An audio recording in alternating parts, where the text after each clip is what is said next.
bonsoir à toutes et à tous et ravi de vous accueillir pour cette édition 2022 de Start Me Up. Start Me Up, c'est un événement essentiel pour la FEVAD parce qu'il touche au cœur du e-commerce, à ce qui fait aujourd'hui avancer le e-commerce, c'est-à-dire l'innovation. L'innovation qui est au centre de la performance, que vous savez que en fait, ce qui caractérise le e-commerce aujourd'hui, c'est sa capacité à innover en permanence pour essayer effectivement de s'adapter à des habitudes de consommation, à des technologies qui arrivent de manière successive. Et donc, dans cette recherche de l'innovation, qui est une recherche finalement à la fois de la performance, mais aussi de l'amélioration de la qualité de service, les startups jouent un rôle essentiel. Et c'est la raison pour laquelle on a souhaité maintenant, depuis 5 ans, organiser cet événement qui a pour objet non seulement d'identifier les startups, c'est vrai que ce n'est pas toujours facile de s'y retrouver, mais également de promouvoir les meilleures solutions dans le but de les diffuser au plus grand nombre et de faire ainsi progresser l'ensemble du secteur et assurer un développement encore plus rapide. Alors, cette édition, cet événement, on n'a pas voulu le faire seul, on a voulu être entouré de gens qui avaient l'expertise, la compétence pour pouvoir nous aider justement à sélectionner les startups, à les analyser, à les évaluer. Et c'est la raison pour laquelle, depuis le départ, la FEVAD s'est associée à KPMG, qui travaille avec nous sur ce projet. C'est la raison pour laquelle je vais vous demander tout de suite d'accueillir François-Xavier Leroux, qui est partenaire KPMG, vous pouvez applaudir, en charge du numérique et de la consommation, et donc qui est un fidèle partenaire et qui suit le projet depuis maintenant ses débuts. Tout à fait, 6 ans me semble-t-il. Voilà. Et c'est avec un très grand plaisir qu'on travaille ensemble, main dans la main depuis ces longues années, et puis tout au long de l'année, parce que ce challenge, c'est pas l'affaire d'un jour, ça se prépare. Je vais vous expliquer effectivement comment on s'organise. Juste avant ça, François-Xavier, dis-nous simplement les raisons de ce partenariat pour KPMG. Pourquoi Start Me Up? C'est assez simple. On accompagne dans nos différents métiers, de la finance, du M&A, du conseil, du juridique et fiscal, un certain nombre d'entreprises, des startups aux plus grands groupes, des entreprises qui sont soit des e-commerçants, soit tournées vers les transformations du commerce. Et à ce titre, être au plus près de la FEVAD et au plus près de l'innovation dans ces secteurs, c'est pour nous... c'est juste essentiel. C'est essentiel pour alimenter nos réflexions, alimenter les transformations. Et comme on va le voir aujourd'hui, ces sources d'inspiration sont utiles pour accompagner ces acteurs. Alors tu le disais, il y a un vrai travail qui est fait par toutes les équipes de KPMG qu'on salue. Est-ce que tu peux nous en dire un peu plus sur la méthodologie, parce que c'est vraiment une méthodologie rigoureuse, presque scientifique, qui est mise en place et qui va nous permettre donc de voir comment les 5 finalistes qui vont se présenter à vous dans quelques instants sont arrivés? Effectivement, pas le fruit du hasard. Il y a un appel à candidature qui est fait tous les ans. On reçoit pas mal de candidatures de start-up. Et ensuite, il faut les sélectionner pour vous les présenter et les faire pitcher devant vous, comme ça sera le cas aujourd'hui. Alors, pour être éligible d'une certaine manière, il faut être une start-up de moins de 7 ans d'existence, avoir des clients actifs, donc une start-up qui vit. Et puis, il y a un certain nombre de critères pour justement évaluer la pertinence et vous présenter des acteurs qui sont dignes de ce nom et qui sont, nous semble-t-il, utiles pour l'e-commerce français. C'est une équipe derrière, donc on va analyser la fiabilité, la robustesse de l'équipe, c'est la différenciation, de l'offre, la qualité de l'offre, c'est évidemment le track business qu'on a pu observer, et puis les projections qu'on peut imaginer sur les business models et les offres concernées. Donc c'est tout ça que l'on analyse, et ça nous permet effectivement de sélectionner des startups qui ensuite sont amenées à pitcher. Et donc vous allez les découvrir dans quelques instants, et je vous propose pour lancer cette édition qu'on accueille le lauréat de l'an dernier, Jess Créange, qui est ici, qui va me rejoindre. Bonjour Jess. Ravi de t'avoir cette année encore sur Start Me Up. Est-ce que tu peux, pour ceux qui ne connaîtraient pas encore Unify, dire en quoi consiste la solution Unify? Bien sûr. Donc moi je suis Jess, je suis très heureux d'être devant vous aujourd'hui, je suis le CEO d'Unify. Mon métier, c'est de faire en sorte que quand vous faites vos courses en ligne, vous trouviez les bons produits aux bons endroits avec les bonnes caractéristiques, que vous puissiez bien faire votre choix, qu'il y ait la bonne taille, la bonne couleur, la bonne composition, les bons allergènes, Madame Pertuiseau, et que vous puissiez faire vos achats de façon éclairée. Et on fait ça en proposant aux distributeurs une plateforme sur laquelle les marques et les fabricants, les fournisseurs viennent publier leur catalogue de produits, donc des fichiers format Excel, XML, peu importe. Et nous, on a des algorithmes de machine learning qui vont classer les produits au bon endroit, donc les baskets avec les baskets et pas avec les tongs. On a des algorithmes qui vont lire les descriptions, détecter la couleur, la marque, parce qu'ils comprennent le langage, le contexte et la sémantique, sortir ces valeurs-là, les compléter et nourrir les filtres des sites e-commerce, les moteurs de recherche et toutes ces choses-là, et la fiche produit en elle-même. Donc l'an dernier, tu étais là, mais de l'autre côté du miroir, j'ai envie de dire, parce que tu as candidaté. Est-ce que tu peux partager avec nous un souvenir de cette expérience de l'an dernier, parce qu'on a les nouveaux candidats qui sont là. Est-ce que tu peux partager avec eux un souvenir, un meilleur souvenir peut-être? Déjà, j'ai gagné, donc ça c'est... j'ai battu Mickaël, donc ça c'est un vrai plaisir. Non, mon vrai souvenir, c'est que au moment où je sors du pitch, j'ai mon Slack, la messagerie interne, qui rebondit de notifications, puisqu'on a pris des rendez-vous en live. Donc mon équipe a pris des rendez-vous en live, et là je me suis dit, ah oui quand même, il y a un vrai audimat. Donc, avis aux candidats qui vont passer, regardez bien votre Slack en sortant. Du coup, depuis un an, qu'est-ce qui s'est passé pour Unify ? On a beaucoup grossi, on est passé de 7 à 15 personnes dans l'équipe, le chiffre d'affaires a fait x2, on a commencé à avoir nos premiers contrats européens, notre premier contrat européen, je ne veux pas exagérer, au UK. Et maintenant, quand on arrive dans un événement de commerçants et d'e-commerçants, je pense que grâce à la FEVA et puis grâce à nos autres participations dans l'écosystème, on commence à avoir une certaine notoriété, à être connu, et donc ça nous facilite grandement la vie. C'est un vrai label de confiance et de légitimité. Peut-être, alors on va se retrouver puisque tu passeras le flambeau, même si tu as dit que tu ne le voulais pas, mais tu seras obligé de le faire, au prochain lauréat. Juste peut-être un petit conseil à ceux qui vont venir sur scène, qui étaient dans la même situation que toi l'an dernier. Il faut respirer. Bon, quand on pitch. Vous avez bien compris, respirez un grand coup. En tout cas, merci beaucoup Jess. On se retrouve pour le résultat, l'annonce du résultat avec toi tout à l'heure, dans quelques instants. Merci beaucoup. Plaisir. Alors, on peut l'applaudir. Alors, avec François-Xavier, il vous a effectivement, François-Xavier vous a expliqué la méthodologie, le travail qui était fait par les équipes de KPMG pour sélectionner, analyser, évaluer, un vrai travail. Mais ce travail serait rien, je pense, on peut le dire, François-Xavier, si on n'avait pas un jury d'exception, puisque c'est aussi une des caractéristiques auxquelles on est très attaché dans Start Me Up, c'est que par rapport à d'autres challenges, il y a beaucoup de challenges qui existent, on est vraiment dans une logique de use case. Ce qui nous intéresse, c'est de voir si la solution proposée apporte vraiment quelque chose aux e-commerçants. Et c'est la raison pour laquelle on a toujours voulu, avec KPMG, s'appuyer sur un jury de personnalités qualifiées qui vont justement pouvoir apprécier, non pas en termes d'investissement, non pas en termes de développement financier, mais vraiment en termes de ce qu'apporte la solution pour le e-commerce. Et donc, cet advisory board, on est très fiers de l'avoir réuni. On est surtout très reconnaissant qu'il ait accepté de nous accompagner dans cette édition 2022. Et donc, je vais tout de suite les appeler à nous rejoindre sur scène. Et donc, je vais appeler Élodie Pertuiseau, qui est Chief e-commerce transformation digitale et data, qui va, Élodie, si tu veux bien, Anne Pruvot, qui je crois est de l'autre côté de... Ah, elle est là, mais ils sont super bien organisés, qui est directrice générale de SNCF Connect. Et puis Yves Tirode, qui est directeur général BPCE, Digital et Paiement, et qui a aussi fréquenté quelques sites de e-commerce dans le passé, et qui a été aussi administrateur de la FEVAD et qu'on connaît bien. Et puis malheureusement, Thierry Petit n'a pas pu être là, il s'en excuse vraiment, mais il a participé au processus, puisque ce jury a déjà déterminé parmi la liste proposée par KPMG les 5 finalistes dont il va falloir maintenant classer dans l'ordre après les auditions. Alors, j'ai demandé de vous installer. On va juste peut-être une petite question. Asseyez-vous, tranquillement.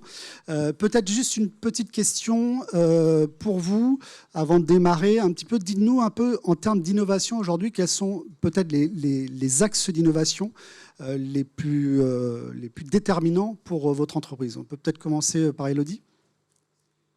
Nous, ça marche? Ouais. C'est assez simple en fait, c'est de trouver les innovations qui vont nous permettre d'accélérer sur nos grands axes de développement digitaux. Et donc le premier, c'est le développement e-commerce et notamment sur le e-commerce alimentaire. Vous l'évoquiez, je pense qu'on est loin d'être au bout d'améliorer l'expérience client. On est très très loin de ce qu'on pourrait souhaiter comme expérience client. Donc ça c'est le premier sujet. Et le deuxième axe, il est vraiment autour de tout ce qui est la data et la tech au service de nos métiers du retail. Moi, je suis convaincue qu'on est dans un moment où le retail est en train de basculer beaucoup plus de tech et de data dans tous ces métiers, même traditionnels, même sur la supply, voilà, sur l'ensemble des sujets. Et donc là aussi, on est très à l'affût des innovations. Anne ? Alors je vais compléter, on a pas mal de points communs, effectivement, accompagner nos clients, accompagner l'ensemble de nos utilisateurs dans les mobilités, choisir les meilleures mobilités, choisir les meilleurs itinéraires. Tout ça est bel et bon. Moi j'ajouterais quelques points supplémentaires, un point qui fera plaisir à Yves, tous les enjeux autour des paiements qui sont quelque chose de stratégique pour convertir un maximum de clients. Donc toutes les innovations autour des paiements nous intéressent énormément.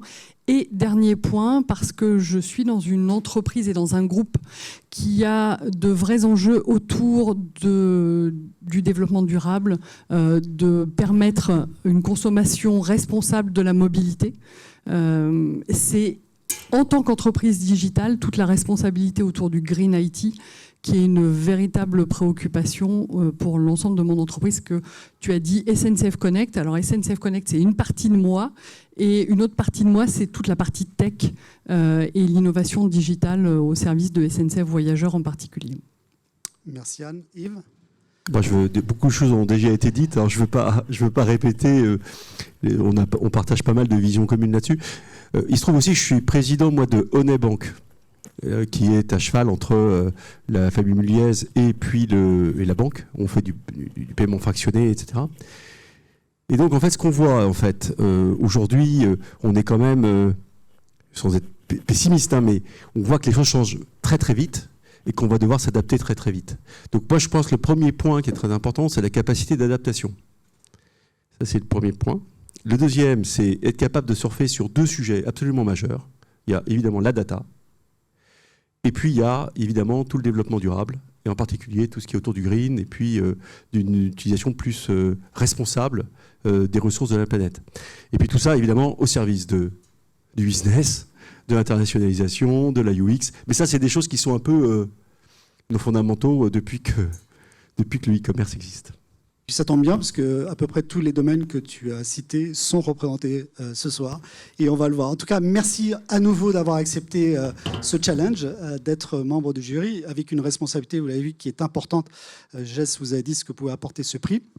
Je vous propose donc qu'on découvre ensemble, avec toi François-Xavier, les 5 finalistes qui vont se présenter à vous.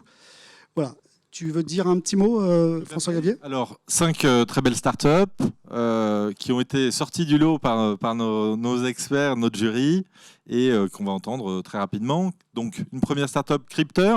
Vous allez nous expliquer ce que vous faites, mais effectivement, autour de solutions, je ne vais peut-être pas tout dévoiler. Non, mais on est vraiment dans la sécurité, on va dire. Hein. La sécurité. Dilt, sur des offres de services aux e-commerçants. Fruger, sur... le green, on en a parlé. Monstock, des sujets de logistique plus que nécessaire. Et Wiglot sur des problématiques d'internationalisation. Tu vois, le spectre est couvert. On va se régaler. En tout cas, merci beaucoup François-Xavier. On te retrouve aussi pour le débrief ensuite, qui est important, et aider le public et les gens qui sont connectés, je sais que vous êtes nombreux, à vous déterminer, puisque c'est le jury qui va avoir 60% des voix, mais vous avez la possibilité de retourner la situation en votant à l'issue des 5 pitchs. Alors, avant de vous présenter nos nos 5 startups, on a voulu également voir avec vous un petit peu ce panorama des startups. Il y a beaucoup de startups. Essayer de s'y retrouver un peu plus dans cette galaxie de startups, voir ce que ça représente, combien de startups dans le secteur du e-commerce, est-ce qu'elles sont françaises, est-ce qu'elles sont européennes, est-ce qu'on a un sujet de souveraineté derrière tout ça. Et pour ça, on s'est rapproché d'une nouvelle solution qui s'appelle Motherbase, qui a été mise en œuvre par Guillaume Buffet, que je vous demande d'accueillir et qui va venir me rejoindre pour faire une petite présentation sur l'environnement startup e-commerce. Bonjour Guillaume, ravi de t'accueillir sur Start Me Up. Et ravi aussi. Alors peut-être avant de te passer la parole, marche, oui. Je crois que ça marche. Juste dis-nous un petit mot sur cette solution. C'est vrai que quand tu me l'as présentée, j'étais assez bluffé par la capacité effectivement de répertorier cet univers finalement assez complexe, mais que tu arrives assez bien à décrypter. Eh bien, Yves le disait tout à l'heure, on est dans un monde qui bouge tellement vite qu'on ne peut plus s'adapter tout seul. Et donc, moi, ça fait 15 ans que je bosse dans les sujets d'open innovation, et avec l'obsession de se dire que nos grandes entreprises, elles ne peuvent plus se débrouiller toutes seules, donc elles ont besoin du lien avec des écosystèmes ouverts pour aller explorer des pistes qu'elles ne peuvent pas explorer à travers leurs équipes de R&D. Et donc, j'ai voulu identifier de plus en plus de startups de façon de plus en plus rapide et de façon de plus en plus large. Et comme tu le sais, dans une vie d'avant, je bossais dans le marketing. Et dans le marketing, quand on fait des bases de données, il y a un truc qui est sûr, c'est que le jour où j'ai pondu ma base de données de prospects, le lendemain, elle commence à être obsolète et il faut tout recommencer. Et des annuaires de startups, il y en a partout dans le monde. Et ils ont tous le même problème, c'est qu'on est super content de son bel annuaire et le lendemain, il est obsolète. Et comme ça va très très très vite dans les startups, c'est encore plus obsolète que les autres. Et donc j'ai développé une solution techno qui s'appuie sur des algorithmes pour analyser les interactions et les conversations sur les réseaux sociaux entre les grands, les petits, les incubateurs, les accélérateurs, les médias de l'innovation, etc. et leurs écosystèmes de startups. Et dès qu'il y a une conversation, on capture qui est derrière l'autre compte qu'on ne connaissait pas encore. On va chercher sa proposition de valeur, on l'analyse avec des algos. Et donc, on a créé en l'espace de 4 ans une base de données dans laquelle demain, on va passer les 130 000 startups et acteurs de l'innovation et qui sont mis à jour au moins une fois par mois. On dit base de données, mais c'est surtout une analyse d'écosystème permanente. Très bien, tu vas nous montrer, puisqu'on t'a demandé de faire des petits travaux pratiques et de nous prouver que ça marchait bien dans le domaine des startups e-commerce. Et donc, je te laisse la parole pour 5 minutes pour que tu nous poses un petit peu le décor de cet environnement startup et tu vas avoir besoin de cela. De la zapette. Eh bien, merci beaucoup, Marc, et bonsoir à tous. Donc, un petit mot sur cet écosystème de start-up. Vous voyez, avec cette première représentation un peu mystérieuse, mais que je vais essayer de vous expliquer de façon un peu plus détaillée. Donc, pour commencer, un petit panorama sur l'écosystème du monde des startups et des PME innovantes. On en identifie de l'ordre de 50 000 en Europe. Alors, je ne m'engage pas à être exhaustif sur les startups européennes, beaucoup plus sur les françaises, mais l'ordre de grandeur ne doit pas être complètement faux, quel que soit le secteur. On ne parle pas encore d'e-commerce, mais à l'intérieur de l'ensemble de ces startups, et on voit qu'on parle de delivery, de légal, de finance, de marketing, de logistique, bref, de l'ensemble des thématiques qui ont été abordées par le jury tout à l'heure. Et dans ces domaines-là, on en a identifié 3600 qui parlent donc aux acteurs du e-commerce. Et donc justement, vous, acteurs du e-commerce, les grands comme les moins grands, avec qui travaillez-vous ? Parce que c'est sans doute la meilleure méthode pour commencer à voir quelles sont les startups les plus dynamiques. Et bien, ce que l'on a fait, vous voyez les points que vous voyez en rose ici, ce sont les grands acteurs du e-commerce que vous suivez de très près, qu'on a analysé avec notre système, et on regarde l'ensemble des startups et des acteurs innovants avec lesquels ils interagissent. Plus de 50 000 organisations avec lesquelles ils interagissent, dont 30% de startups, pardon, le 50 000 est faux, c'est 30 000. Et donc 30% de startups, ce qui fait 9 800 startups avec lesquelles ils interagissent. Alors vous voyez immédiatement que, comment dire... Vous nous avez bien traité, là. Voilà, il y a des acteurs... c'est marrant parce qu'il n'y a pas de géographie, mais ceux qui sont à gauche viennent de l'autre côté de l'Atlantique et avec une puissance de frappe générale. Il y a une marge de progression encore, quand même. Voilà. Mais justement, on va voir que plus on zoome, par exemple sur les domaines d'activité qui concernent les e-commerçants, et on commence à y avoir un peu plus d'équilibre. Et puis, voilà, on va regarder là ce qui concerne alors un domaine un peu transversal, mais autour de la data, les services IT, et puis le marketing, et puis les fintech, on en parlait tout à l'heure aussi, et puis transport tech dans lesquels on intègre tous les éléments de type logistique, etc. Bref, on peut zoomer, mais on ne va pas regarder chacun des secteurs tout de suite, ça prendrait un peu trop de temps.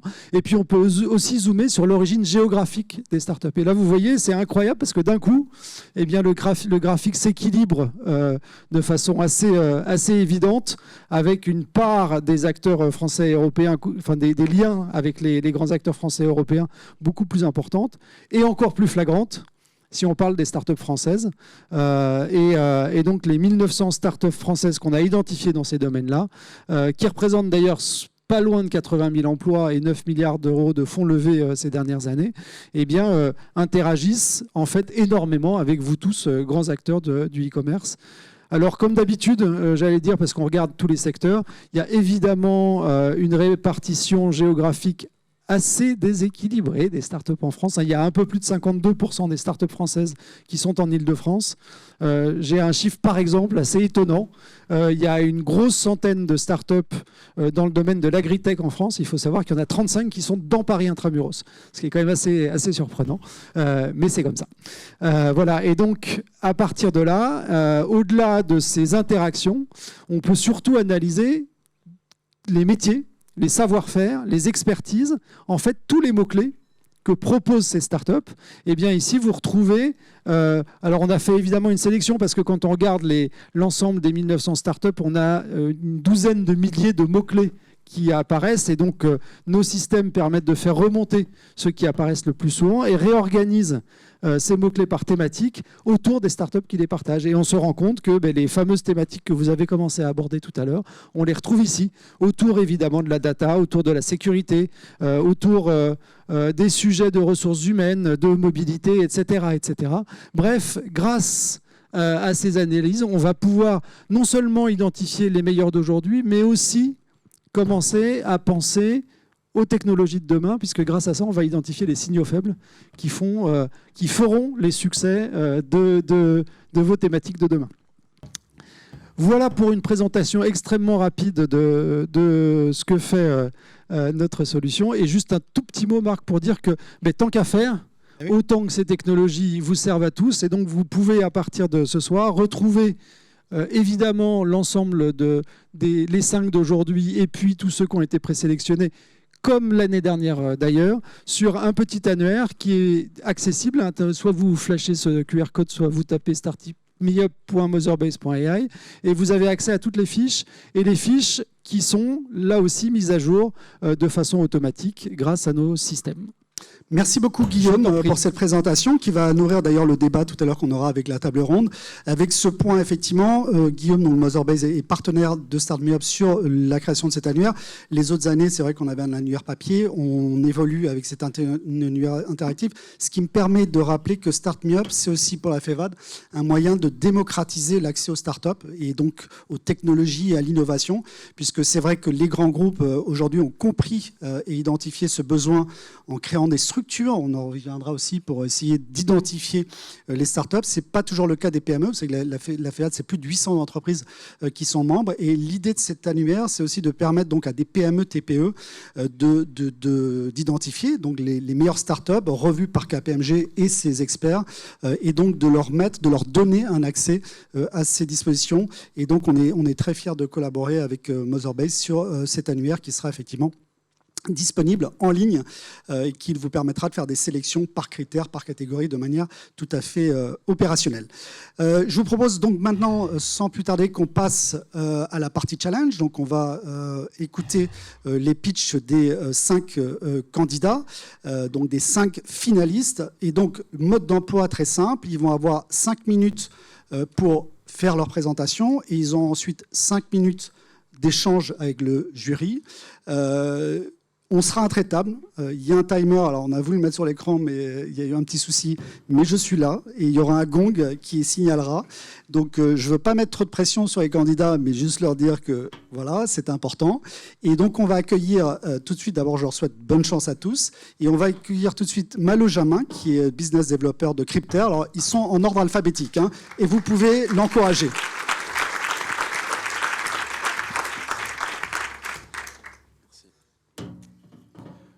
Bonjour à tous, je m'appelle Malo et je travaille chez Crypter. Avant de commencer cette présentation, je tenais à remercier la FEVAD et KPMG pour cette opportunité de vous présenter Crypter aujourd'hui. Chez Crypter, on travaille sur des sujets d'authentification et de mots de passe pour plusieurs raisons. La première raison, c'est que les mots de passe représentent une véritable... Alors, je vois que le... Ouais, c'est ce que je fais. Ah, pardon. Ok, merci. On travaille sur le sujet d'authentification et de mots de passe, car les mots de passe, ça représente une véritable problématique en termes de sécurité pour les sites e-commerce. Il faut savoir qu'à l'heure actuelle, il y a plus de 8 milliards de mots de passe qui sont volés et disponibles à la vente sur le dark web. Et il y a plus de 60% des internautes qui vont utiliser le même mot de passe sur tous les sites internet qu'ils utilisent. Donc c'est un véritable danger pour la sécurité, mais pas seulement, également pour le business. On va avoir 28% de pertes clients à l'inscription sur les sites à cause de la création de mots de passe. Et il y a à peu près un tiers des paniers d'achat en ligne qui sont abandonnés à cause d'un oubli de mot de passe. Chez Crypter, on développe donc des solutions d'authentification as a service qui vont vous permettre de proposer la meilleure expérience d'authentification à vos utilisateurs en fonction de votre domaine d'activité. On commercialise un premier produit, Crypter Passwordless, qui va vous permettre de proposer une expérience d'inscription et de connexion à vos utilisateurs sans mot de passe. Alors comment on fait ça? On utilise une technologie qui s'appelle le Magic Link.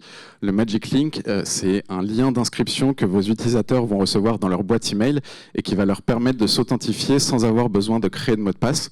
Ça, c'est notre premier produit qu'on va compléter d'ici la fin de l'année avec ce qu'on appelle le WebAuthn. Le WebAuthn, ça va permettre de faire de l'authentification biométrique, donc soit avec du fingerprint, soit avec du Face ID sur les différents navigateurs, donc Safari, Mozilla, Google Chrome. Alors moi, le soir, je ne suis pas très inspiré lorsqu'il s'agit de me faire à manger. Donc j'utilise un site que vous connaissez sûrement, le site de Marmiton. Et donc ici, on peut voir le processus d'inscription pour créer son compte sur Marmiton. Et donc on peut voir que l'étape du mot de passe est assez compliquée. Il faut créer un mot de passe avec 12 caractères, une majuscule, une minuscule, 12 caractères minimum, un caractère spécial, un chiffre, et c'est encore pas terminé. Après, il va falloir retaper ce mot de passe. Donc on génère pas mal de friction à l'inscription. Et donc, si Marmiton décidait d'utiliser le Magic Link Crypter, on pourrait avoir ce type d'interface. Donc, on a une interface beaucoup plus simple, beaucoup plus design, qui permet à Marmiton de mettre en avant sa proposition de valeur et qui risque de convertir beaucoup plus d'utilisateurs. Dans le plus grand des hasards, on a également regardé un petit peu le processus d'inscription sur un site que j'apprécie beaucoup, le site de Carrefour. Et donc, on peut voir, pareil, à l'étape du mot de passe, il faut 8 caractères minimum, une majuscule, une minuscule, un chiffre et un caractère spécial. Donc, on risque de perdre pas mal de consommateurs à cette étape. Et donc, si Carrefour utilisait le Magic Link Crypter, on pourrait avoir ce type d'interface. Donc, on a une interface qui est beaucoup plus simplifiée et qui permet de convertir plus de consommateurs. Un des gros points du Magic Link, c'est également la capacité de faire des campagnes marketing pour acquérir de nouveaux clients. Donc là, on a un exemple sur Carrefour. Bonjour Hamid, votre budget est notre priorité. On a des promotions exceptionnelles en ce moment. Cliquez ici pour créer votre compte et commencer à bénéficier de ces promotions. Le consommateur clique, il crée son compte et il peut commencer à bénéficier des offres. Pour synthétiser, il va y avoir donc 4 gros avantages à utiliser le Magic Link. Le premier, ça va être d'avoir une sécurité renforcée parce que vous n'allez plus avoir de mot de passe à dérober. Vous allez avoir également une expérience utilisateur plus fluide parce que les personnes n'auront pas de mot de passe à se souvenir. Vous allez pouvoir faire des campagnes de lead generation pour avoir davantage de consommateurs. Et grâce au Magic Link, vous allez pouvoir garder un lien à vie avec vos clients à 20 ans, à 30 ans, à 40 ans. On a un deuxième produit, c'est un connecteur SSO universel qui s'adresse au SaaS. En fait, depuis plusieurs années, les grands groupes utilisent de plus en plus de prestataires SaaS, que ce soit en RH, en finance, en marketing. On peut utiliser jusqu'à 200 SaaS différents et de plus en plus, les directions IT de ces grands groupes vont être vigilantes sur les aspects sécurité de ces SaaS et demandent de manière de plus en plus systématique la possibilité de se connecter sur ces SaaS en SSO, ça veut dire Single Sign-On. Et donc, chez Cryptor, on a développé ce connecteur SSO universel qui va vous permettre en 5 minutes d'accéder au système SSO de toutes les plus grandes entreprises, que ce soit en France, en Europe ou dans le monde. Il va y avoir plusieurs avantages à permettre la connexion SSO sur son software. Le premier, ça va être d'élargir la taille de son marché en pouvant vendre à des entreprises grands comptes plus rapidement. Le deuxième point, ça va être de pouvoir faire de l'upsell en vendant la connexion SSO comme une fonctionnalité supplémentaire. Et le troisième point, c'est que vous allez pouvoir améliorer la sécurité des authentifications sur votre software. Je vous présente l'équipe qui est composée de Hamid, le CEO, Jérémy, le CTO. Hamid est au Luxembourg aujourd'hui, donc il n'a pas pu se rendre. Une tech team de 4 personnes, Pierre et moi-même.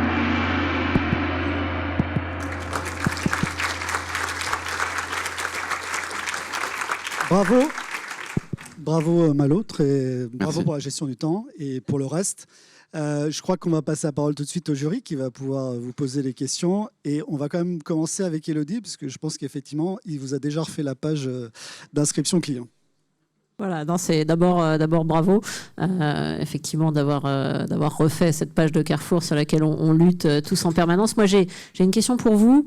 Vous avez démarré avec des chiffres assez précis en disant il y a 28%, je sais quoi, des clients qui abandonnent.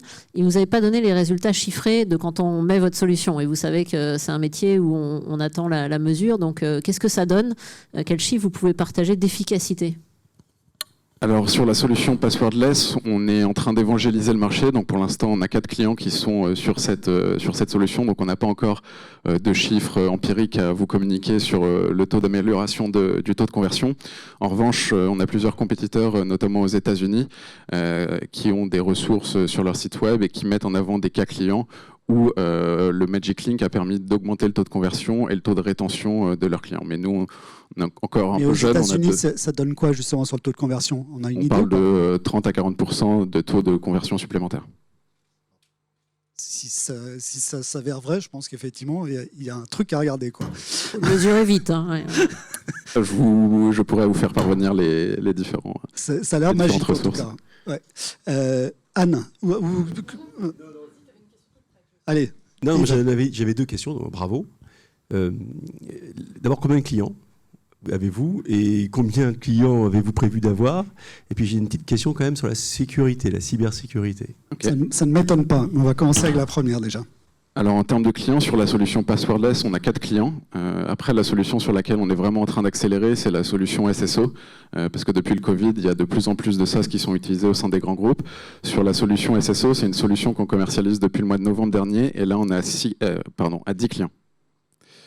Et j'ai oublié votre seconde question. La deuxième question, c'est sur évidemment la cybersécurité. Ma question, elle n'est pas de savoir si votre système il est fiable, c'est pas ça, c'est comment vous travaillez le sujet de la cyber. Alors sur la solution passwordless, en fait, sur le Magic Link, la personne va recevoir un lien d'inscription dans sa boîte email. Et en fait, ce lien d'inscription, il va être valable uniquement depuis le navigateur et depuis le device depuis lequel la demande a été faite.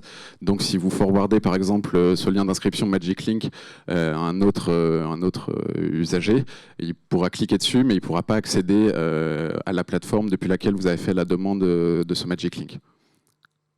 Voilà. Anne ? Oui, alors même chose, bravo pour le concept. 2 questions.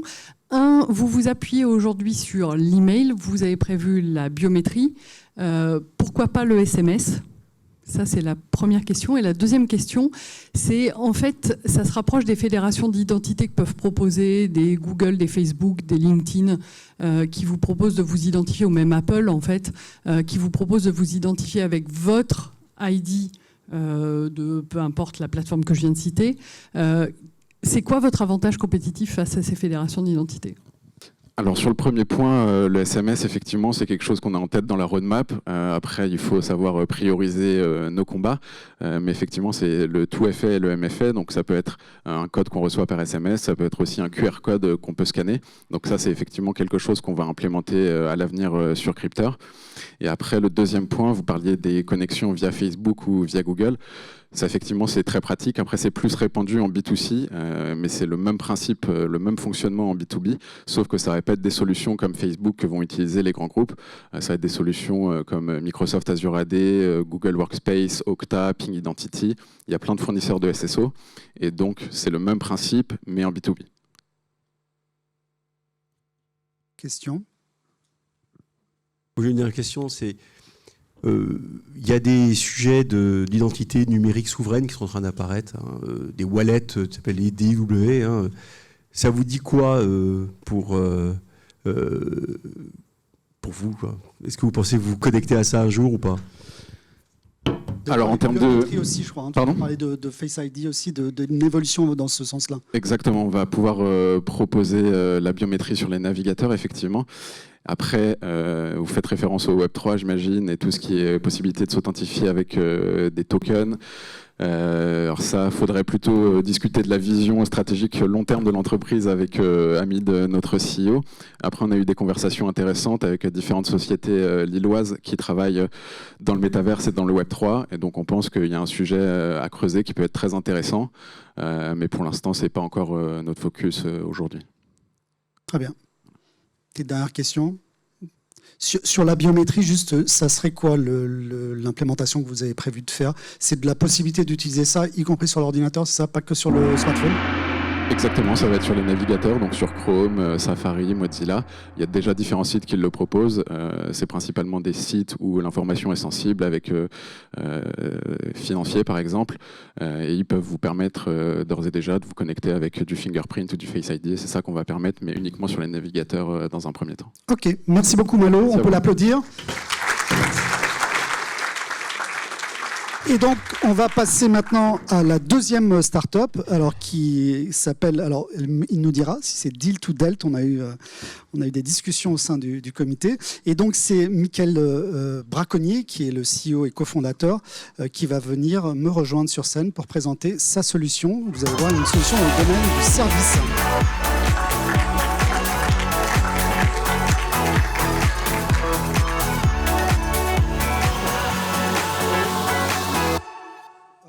Voilà. Alors, juste une question, c'est pas décompter longtemps, c'est Deal to Delt. Delt. Delt. Ben, on va en savoir plus sur Delt alors. C'est le gros bouton vert du coup. Hein. C'est le gros bouton vert. Ok. Et il y a le chronomètre ici. Eh ben, bonsoir à tous, je me présente, je suis Michael, CEO et cofondateur de la startup Delt. Et chez Delt, on est sûr d'une chose, c'est que les services, c'est un véritable levier de croissance. Aujourd'hui, vous avez plus de 1 acheteur e-commerce sur 2 qui souhaitent pouvoir réserver une prestation d'installation de produits lors de leur achat. Et donc, aujourd'hui, il n'y a que pourtant 5% des e-commerçants qui proposent ce type de service. Donc, on estime chez Delt qu'il est vraiment nécessaire d'opter pour une réelle démarche servicielle. Et donc, justement, chez Delt, on s'est positionné comme la solution servicielle des retailers et e-commerçants. Notre métier, c'est de construire, c'est d'implémenter et c'est de gérer les offres de services des e-commerçants et retailers en marque blanche pour vous permettre de mieux accompagner vos clients, de booster votre taux de conversion et surtout de vous démarquer de la concurrence.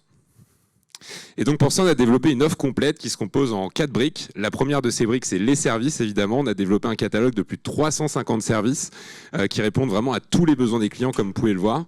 Et pour réaliser ce catalogue de services, on a constitué un réseau de prestataires qu'on appelle les experts chez Delt, qui sont des auto-entrepreneurs, des artisans, des petites sociétés locales qu'on a vraiment triés sur le volet. Et derrière, pour pouvoir proposer justement ces différents services et ce réseau de prestataires, on a développé une technologie qui va vous permettre de justement intégrer votre offre de service dans différents parcours d'achat, notamment au travers évidemment d'intégration e-commerce, mais aussi magasin. Et puis pour terminer, la gestion des opérations, on accompagne les e-commerçants dans la gestion complète de leur offre de service en marque blanche pour leur permettre d'être focalisés sur leur business. Et donc la première étape, c'est donner accès justement à une technologie robuste et évolutive pour intégrer votre offre de service dans différents parcours d'achat. Et donc pour ça, on a développé une solution, déjà l'API de service qui permet vraiment de créer ces mix produits-services. Donc c'est une solution qui est idéale pour les services post-achat, notamment tout ce qui est montage, installation, configuration. Là, on le voit, on est sur la fiche produit d'un salon de jardin et on propose directement le service de montage de salon de jardin avec un prix fixe que je peux ajouter directement à mon panier. Et on observe un taux de prise sur ces services qui est entre 5 à 15%. Donc plus le produit est complexe, plus l'installation est longue, plus le taux de prise va être élevé. Et pour le client, c'est top parce qu'il bénéficie d'une expérience qui est fluide et sans couture parce qu'il va pouvoir bénéficier directement d'un panier unifié, produit-service, qui va pouvoir payer directement sur le site du e-commerçant. Et en termes d'intégration technique, je tiens à vous rassurer, c'est super simple parce qu'on a développé un SDK en PHP Magento, mais aussi un plugin PrestaShop qui permet une intégration en quasi no-code. En moins de 5 heures, ça peut être live.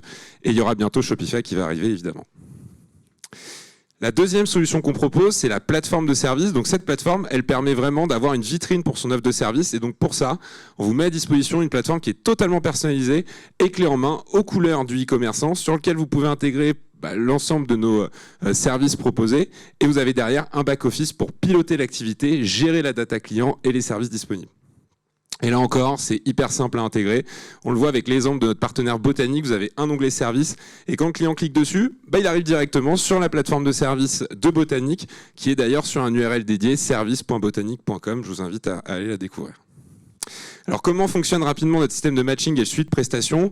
Première étape, le client il réserve une prestation, que ça soit directement en ligne ou en magasin. Grâce à notre algorithme de matching, la prestation elle est envoyée directement au meilleur expert pour réaliser la prestation. Derrière, le client, lui, il reçoit un lien de suivi de sa prestation directement pour la suivre en temps réel. Il retrouve les coordonnées de l'expert, date d'intervention, coordonnées du support client, etc.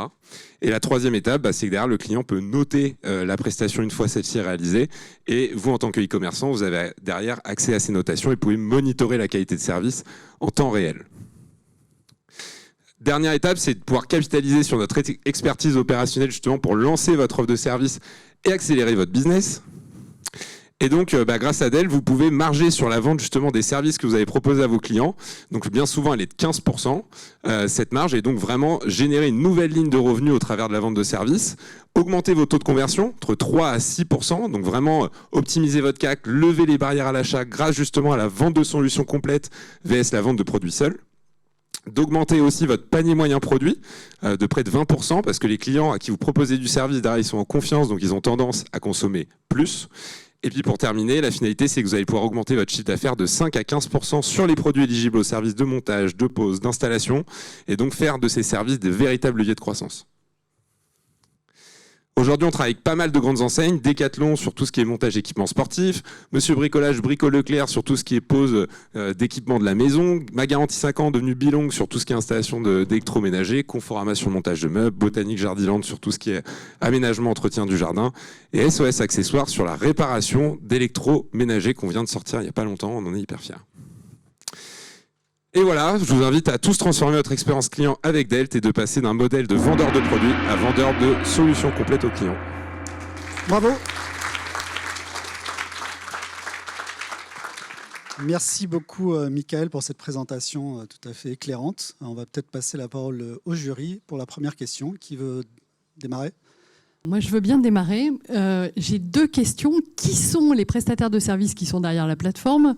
Et si je vous fais le parcours client, je suis très douée en bricolage, mais j'ai horreur de l'électricité. Donc, je vais chez Monsieur Bricolage, vous avez dit. Hein, qui, oui. Monsieur Brico Bricolage Leclerc. Ou Brico Leclerc. J'ai pas de problème à aucune des deux marques. J'achète un luminaire très, très compliqué. Je veux le raccorder à mon système électrique, mais j'ai un emploi du temps compliqué. Est-ce que vous me garantissez, donc là, je suis dans le scénario du particulier, est-ce que vous me garantissez, pour justement générer le taux de conversion pour le e-commerçant, une prestation à une heure précise, et ça va avec la question de qui sont vos prestataires derrière. Oui. Alors oui, on est en capacité de vous proposer un horaire précis. En fait, donc si on prend l'exemple du site e-commerce Monsieur Bricolage, vous allez acheter votre luminaire, vous allez pouvoir ajouter le service d'installation de luminaire à votre panier. Derrière, vous allez payer la prestation et vous allez recevoir un lien de suivi avec les coordonnées de l'expert qui va justement réaliser la prestation. Au moment où vous ajoutez le service à votre panier, vous indiquez votre code postal, ce qui va nous permettre de directement, en vérifiant auprès de notre API, si on a bien des experts sur ce type de service dans la zone. Donc quand on accepte la prestation, quand elle est ajoutée au panier, on est certain de pouvoir la réaliser derrière. Et ensuite, du coup, comment ces experts ont la date d'intervention, elle est fixée directement avec l'expert qui a été missionné par téléphone avec le client, ce qui donne une proximité entre le client et l'expert. Et ils aiment bien cette agilité, justement, les clients. Et puis après, comment on recrute nos experts? Aujourd'hui, on a des canaux d'acquisition très liquides. Ça fait 6 ans aujourd'hui qu'on fait ça. Et derrière, on les onboard surtout et on les trie sur le volet. Donc, on a un onboarding en 3 étapes. Vous avez un questionnaire en ligne. On va demander la formation du pro, ses diplômes, ses précédentes expériences pro, quel type de prestations il souhaite réaliser avec nos partenaires, pourquoi il s'est justement réalisé ce type de prestations. Derrière, il y a un entretien visio avec nos équipes en interne Customer Success. Et ensuite, il est validé sur la plateforme et il y a un contrôle continu derrière. Donc, dès qu'il y a une note inférieure à 4 sur 5, on appelle les 2 parties pour savoir ce qui s'est passé et on peut être amené à mettre un avertissement ou à radier l'expert. Ça ne correspond pas à notre charte qui a été bonne conduite. Donc en fait, ce sont des pros derrière, ce ne sont pas des... 100%. Ok. 100% des pros. D'ailleurs, c'est un pivot que vous avez fait, parce que c'était plutôt sur les particuliers avec Mon Voisin, non, avant? Avec Mon Super Voisin, absolument. En fait, l'histoire, c'est qu'avant, on s'appelait Mon Super Voisin à la création il y a 6 ans. On a itéré sur un modèle de marketplace de services entre voisins pendant près de 4 ans. On n'a pas réussi à craquer le modèle comme beaucoup d'acteurs du jobbing.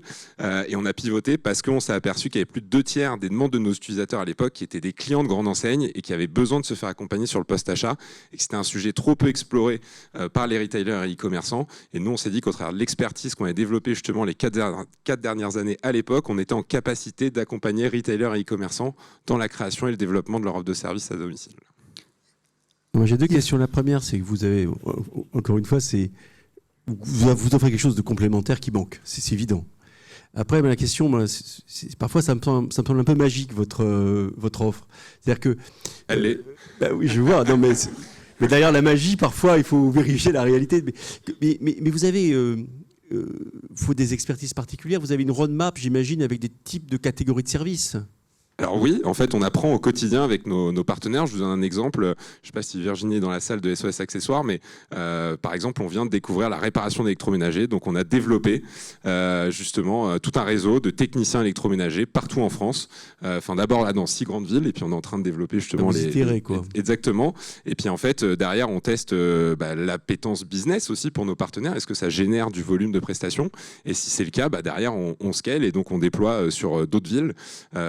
Parce que derrière, il y a de la demande et donc les experts s'y retrouvent parce qu'ils ont derrière un revenu complémentaire ou de la génération de business au travers de Delt. Aujourd'hui, vous avez combien d'experts? 10 000 aujourd'hui en France. Oui. Donc sur les techniciens électroménagers, on est à 150 aujourd'hui en France. Et après, on a beaucoup de bricoleurs, d'artisans en bricolage, beaucoup de paysagistes, beaucoup de jardiniers auto-entrepreneurs, des spécialistes du multimédia. Voilà. Donc aujourd'hui, c'est les grandes catégories de services qu'on propose, le montage de meubles évidemment. Voilà. Élodie? Comment vous vous rémunérez alors, un peu le modèle économique? Ouais, le business model, aujourd'hui, il est simple. Nous, on permet donc aux e-commerçants et retailers de pouvoir marger sur la vente des services qu'on propose. Et nous, on se rémunère comme un SaaS. Donc, on a en fait un coût d'abonnement pour l'utilisation de notre solution, un coût de setup pour la mise en place. Et l'abonnement, je tiens à vous rassurer, il est en fonction du volume du coût qu'on va estimer ensemble de prestations. Et donc, c'est vraiment adapté à tout type de taille de e-commerçant. Et on essaye vraiment d'avoir un pricing adapté en conséquence. Dernière question. Comment vous voyez un peu l'évolution des comportements clients? Moi, j'ai le souvenir chez Darty quand même des taux de clics quand même très très faibles sur l'attachement des services. Vous êtes en train de le craquer, ça bouge depuis 2 ans, c'est ce que vous voyez dans vos chiffres? Oui, ça bouge beaucoup avec le Covid. On le sait, il y a énormément de personnes qui sont focalisées sur leur habitat. Donc là, le bricolage jardinage, ça a explosé. Donc les demandes d'accompagnement, parce que normalement les bricoleurs ont été limités dans leurs compétences. Et donc c'est là où le service a pris toute sa place. Et le crédit d'impôt instantané, qui a été aussi adopté en mai, qu'on est en train d'intégrer dans nos solutions, vont permettre de subventionner 50% des services. Donc c'est très important. Merci beaucoup, Michael. Merci à vous. Merci beaucoup. On peut l'applaudir. Et on va passer tout de suite à la 3e start-up. Alors, c'est une start-up dans un domaine que Yves a évoqué, Anne aussi. Je suis sûr que Élodie y est très sensible aussi. C'est celui de la RSE et notamment de l'impact environnemental des usages numériques. Et donc, pour nous en parler, cette start-up, ils sont venus à 2. C'est Frugère. Et je vous demande donc d'accueillir Clémence Laguette et Franck Valadier, qui sont ici et qui ont un magnifique t-shirt. Ouais, un micro. Et le deuxième est ici. Hop, Franck. Voilà, vous avez droit à 2 micros. J'ai droit à 2 micros. Et vous avez des très beaux t-shirts, donc je vous laisse vous mettre au Frugger, on va commencer déjà. ceux qui se posent la question, un dérivé de frugalité. Bonsoir à tous. Merci de nous accueillir ce soir. On est ravis de pouvoir vous présenter la solution. Je m'appelle Clémence, je suis la responsable des partenariats pour Fruger. Et on s'est dit que pour animer cette journée pluvieuse, on allait commencer par un petit quiz. On va vous demander de lever la main en fonction des réponses que vous pensez être pertinentes.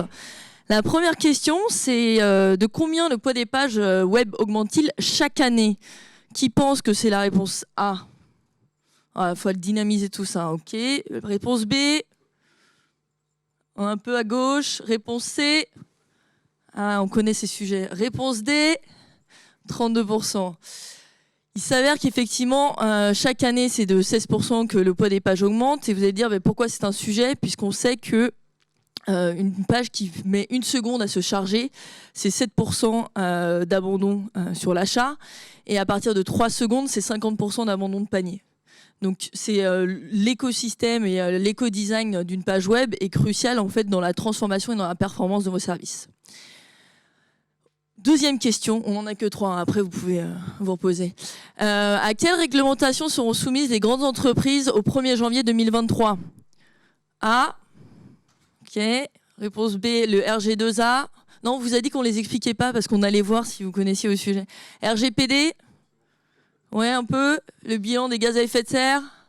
D'accord. Qui dit toutes. Toutes. Ouais, la réponse, oui, il y a un piège. Ouais, vous pouvez. Ok. J'aime beaucoup les acronymes en France. Eh ben, toutes seront obligatoires. En fait, il s'avère qu'elles sont 3 d'entre elles sont déjà obligatoires et c'était la réponse A qui va devenir obligatoire. Et la réponse A, c'était quoi? C'est sur tout ce qui est performance extra-financière. Donc, toutes les entreprises qui ont plus de 20 millions de CA à l'année sont soumises à cette obligation de rapport extra-financier, dont le bilan carbone fait partie, entre autres, mais aussi d'autres critères. Et enfin, dernière question, et pas des moindres, on parle justement d'empreinte carbone et on voulait savoir si vous connaissiez. Donc, le rapport du GIEC dit qu'il faut qu'on soit maximum à 2 tonnes d'équivalent de gaz à effet de serre pour ne pas dépasser le réchauffement climatique de 1,5 degré. Combien représente le numérique sur l'empreinte d'un Européen en moyenne? A, qui dit A, 5%, un peu là-bas. Qui dit B, 16%. Et qui dit C, 40%. Bon, c'est un peu équitable. C'est timide hein, sur les réponses. Ouais, mais justement, c'est bien ça. Et ben, il s'avère que c'est 40% du numérique. Donc si on prend 2 tonnes, donc des émissions, c'est vraiment c'est caché, on s'en rend pas compte, on ne voit pas ce que ça génère. Ça implique tout ce qui est équipement, infrastructure, mais aussi l'usage. L'usage, c'est un clic, ça consomme. Il faut se dire ça. Et parce que pourquoi ça consomme? Parce que pour cliquer, vous allez vous connecter à partir d'un équipement.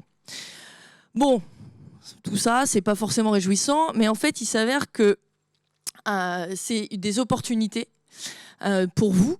C'est pas des freins, c'est des opportunités de business. Alors, attendez, un petit... ça bug. Donc en fait, ce que fait Fruger, c'est qu'on est convaincu que tout cela, ça peut augmenter votre performance si vous les prenez en compte. Mais pour cela, il faut les mesurer. Donc on a déployé un outil SaaS qui permet de mesurer votre empreinte numérique et donc d'améliorer votre performance. En prenant en compte donc justement l'impact environnemental, mais aussi l'impact d'accessibilité de vos sites et l'éco-conception. Et en plus de ça, il est beau cet outil et on a même un certificat pour que vous puissiez communiquer auprès de vos parties prenantes et montrer votre engagement sur ces sujets et montrer que vous vous améliorez. On a un petit souci de slide parce qu'il manque tous les chiffres. En fait, on va les faire de mémoire, c'est pas grave. Donc, on a un impact sur l'aspect social parce qu'en fait, on se considère qu'après 6 mois de déploiement de Fruger sur vos services, il y a une augmentation de 17% des prospects. Parce que vous avez amélioré l'expérience utilisateur en lissant le parcours et en réduisant les chargements des pages, etc. Sur l'aspect économique, en fait, ce qu'on appelle ici hébergement, vous diminuez vos coûts de 11%, parce qu'on est capable... Pardon, il y a l'hébergement du cloud. Vous diminuez vos coûts d'hébergement de 11% parce que justement, il y a moins de database, etc. Et donc, c'est plus facile d'accès et aussi moins de consommation énergétique. On va accélérer parce qu'il nous reste 15 secondes. Consommer beaucoup de votre temps. C'est ça. Et ça nous a consommé un peu de temps. Et enfin, on travaille avec le CAC 40, on travaille déjà justement avec les magasins U, avec la Poste, avec des entités de la BPCE qu'on accompagne au quotidien pour améliorer leur performance. On est 50 à date et on est très fiers de ce qu'on fait. Voilà, bravo. Donc c'était Fruger, mais c'est pas fini. Vous avez le droit aux questions. Voilà, vous avez le droit de repasser des slides si vous voulez, il n'y a pas de souci. Pendant ce temps-là, vous avez le droit aux questions également. Alors comment ça marche? C'est magique parce que je mesure donc j'agis, c'est ça? Parce que vous mesurez. Non, on mesure, mais on propose aussi toutes les recommandations d'amélioration. Donc c'est un outil de pilotage, monitoring et pilotage. Effectivement, ça n'agit pas concrètement, mais ça rend visible l'invisible. Parce qu'en fait, c'est ça. C'est-à-dire que ce soit l'empreinte numérique, on ne se rend pas compte qu'il y a une empreinte environnementale et sociale. Et notre solution, c'est justement une vraie innovation qui aujourd'hui permet de se rendre compte, mesurer et pouvoir agir justement sur toute cette empreinte qui, comme on le disait en préambule, ne fait qu'augmenter. C'est d'ailleurs la seule qui augmente de manière exponentielle par rapport à toutes les autres qui sont déjà en réduction en termes d'impact. Et la mesure, elle est automatisée. Donc ça, c'est vraiment un élément, c'est que vous soyez indépendant, elle est automatisée, mais aussi le module de recommandation intégré, il est automatique. Donc on est capable de vous donner des recommandations, enfin l'outil est capable de vous fournir des recommandations qui sont très ciblées pour permettre à vos équipes d'agir. Le but, c'est pas que vous soyez dépendant, comme un audit, on vous fait un audit, puis après, il faut rappeler c'est quoi le service, comment je déploie. C'est que là, vous avez vraiment la capacité d'agir. Et alors, on fait ça comment? Il y a des coûts d'installation, de la charge d'installation, c'est transparent pour les développements, c'est transparent pour l'utilisateur final, ça se passe comment? Alors, c'est une solution SaaS, donc il n'y a pas d'installation chez vous, tout passe par le Non, mais comment vous mesurez? Parce que vous mesurez spécifiquement. Prenez l'exemple de SNCF Connect, comme ça. Comment vous feriez chez moi? Alors, tiens, préciser qu'on fait un petit distinguo entre tout ce qui est web et tout ce qui est mobile. Mobile aujourd'hui, c'est encore... On a les deux. Alors, je sais, c'est pour ça. Et puis le canal mobile est assez important. Sur tout ce qui est applicatif, on est encore, pour pas rien vous cacher, en grande négociation avec Apple, parce qu'il y a une grande protection sur l'accès aux données. Donc, on va se concentrer sur le web. Sur le web, en fait, on va faire une analyse complète de tout le de tout le site, scanner toutes les URL, scanner tous les assets. Et puis après, la solution permet aussi de se plugger à vos analytics et à votre analyse de code pour pouvoir compléter et pondérer en fonction du trafic, des parcours et des audiences. Justement, une page peut être imposante de manière unitaire, mais finalement assez peu importante d'un point de vue de trafic. Ça permet surtout, finalement, vous parlez d'expérience utilisateur, d'optimiser les parcours, de se rendre compte en fait qu'on déploie énormément de pages qui n'ont pas d'audience, mais qui génèrent quand même une empreinte, ou que des pages, au contraire, dans un parcours utilisateur sont très importantes et qu'une petite amélioration dessus peut avoir un impact global. On a plus de 80 KPI. Ce qui est important, c'est qu'on ne veut pas s'arrêter, c'est toute la logique du numérique responsable. On ne veut pas s'arrêter juste à la notion environnementale carbone, la notion sociale est très importante. Donc tout ce qui est l'inclusion, donc on parle aussi de tous les critères d'accessibilité, de sobriété fonctionnelle aussi, on analyse à la fois sur les aspects code et les aspects design. Et puis donc environnemental, mais aussi sur les coûts d'énergie et les dépenses en eau qui sont complémentaires au bilan carbone. Donc il y a plus de 80 KPI qui sont repartés de manière dynamique, c'est ça qui est important. C'est une logique d'amélioration continue et pas juste instantanée de générer un certificat à un instant T qui fait que... Mais du coup, on s'abonne à un audit régulier d'une certaine manière. C'est ça, tout à fait. Vous avez une plateforme qui vous permet de piloter l'ensemble de vos services, de les comparer et de pouvoir agir de manière systémique, parce que finalement, les recommandations vont peut-être être assez similaires, mais de pouvoir comparer. On sait qu'aujourd'hui, vous travaillez sur des solutions de manière continue, et donc de pouvoir aller travailler en fonction de vos évolutions, soit de nouvelles fonctionnalités, soit le but n'étant pas toujours de redévelopper, d'optimiser l'existant. Yves ? Ce que je trouve super, c'est que vous faites le lien entre la performance et puis la sobriété. Et alors moi, je me disais, pourquoi vous allez réfléchir à faire une sorte de DPE, vous savez, de diagnostic de performance énergétique des bâtiments, le faire pour les sites web. Et là, on pourra en faire quasiment un logo, quoi. Alors, nous, on a développé notre propre certificat, donc effectivement avec un ranking 3A, AA et A, et on fait partie des groupes de l'INR et de différents groupes. On est la solution reconnue et utilisée par l'ADEME, notamment. Et donc c'est un travail long, on participe aussi à l'AFNOR, à la certification. Donc aujourd'hui c'est un certificat que nous seuls on peut développer, une espèce de Nutri-Score finalement, qui vous permet d'avoir une empreinte globale.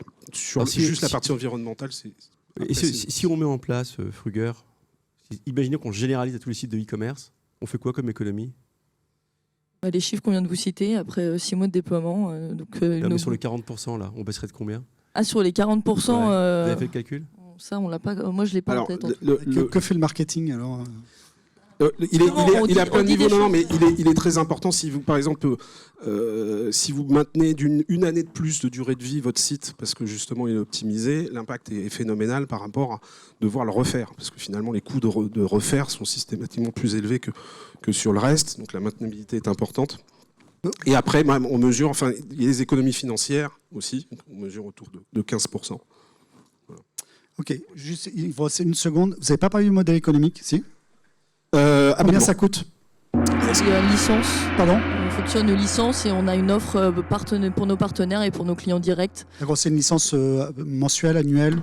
C'est un abonnement mensuel et donc on peut généraliser à l'année, mais on fonctionne souvent pour un modèle annuel, mensuel. Pardon. Indépendant du nombre d'utilisateurs, basé sur le nombre de sites analysés. Très bien, c'était Flugger. Merci beaucoup. Merci beaucoup. Allez, on va passer maintenant à un autre domaine qui est celui qui est aussi très important et qui soulève d'ailleurs parfois aussi des sujets de RSE. C'est le thème de la logistique avec une solution retenue qui s'appelle Monstock. Et je vois que Guillaume Blanc n'a pas entendu le jingle tellement il est impatient de venir nous présenter sa solution. Et donc je lui passe tout de suite la parole avec le micro. Voilà Guillaume. Et la zapette en espérant qu'elle fonctionne un peu mieux. Merci. Bonsoir à toutes et à tous. Ravi d'être présent ce soir avec vous. Je suis Guillaume Blanc, le fondateur et CEO de Monstock. Aujourd'hui, les principaux challenges auxquels font face les e-commerçants tournent autour d'une part des nouveaux usages qui ont été décrits par le board, notamment la seconde vie des produits, la loi anti-gaspillage, de plus en plus de services. On a vu une start-up qui y contribue, et des abonnements, etc. Donc dans ce contexte-là, aujourd'hui, on a la nécessité de gérer les données en temps réel pour pouvoir proposer et gérer ces services. Et les processus sont de plus en plus complexes. Bien évidemment, plus on fait d'éléments, les équipes sont de plus en plus sollicitées. Donc il faut pouvoir traiter ces sujets. Chez Monstock, on a une vision. On a une vision, c'est que aujourd'hui, les équipes marketing ont une solution, une approche 360 pour gérer les clients. Ils ont le CRM. Ils ont une approche 360 pour gérer les produits. Ils ont le PIM. Aujourd'hui, les équipes supply chain ont beaucoup d'outils. Les données sont souvent silotées. Et il y a le besoin également d'avoir une approche 360 pour la supply chain, pour gérer sa logistique, avec une logistique qui est smart, c'est-à-dire qui est temps réel, mobile, connectée. Et il y a nécessité, bien évidemment, d'avoir une traçabilité complète et de gérer l'ensemble des opérations avec une tour de contrôle et des prévisions. Donc, pourquoi Monstock? Aujourd'hui, on a vraiment la nécessité de gérer sa supply chain étendue, c'est-à-dire de pouvoir gérer les stocks dans ses magasins, dans ses entrepôts, chez les fournisseurs, gérer les retours, et de pouvoir les opérer avec les équipes. Il faut se connecter sur les sites e-commerce, les marketplaces, les CRM, les ERP. Donc il y a vraiment la nécessité à nouveau d'être interopérable avec les systèmes.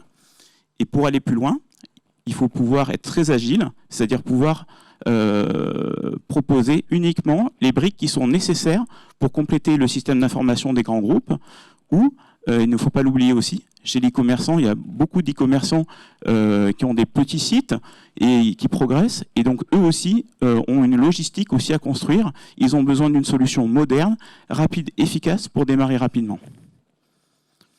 Donc la solution Monstock, c'est une solution qui est, comme je disais, très agile. On a pu par exemple mettre en place un drive mutualisé. On a pu être les premiers à mettre en place ce système-là pour Westfield pendant le confinement, en une dizaine de jours. Donc ça, c'est vraiment des actes très importants qui permettent de changer les usages. Toute la partie hyper connectée, nous, avec nos partenaires, on est connecté à peu près à 3000 applications. Donc ça permet vraiment d'avoir cette centralisation des données pour proposer ces services. Et on a également toute la partie mobilité.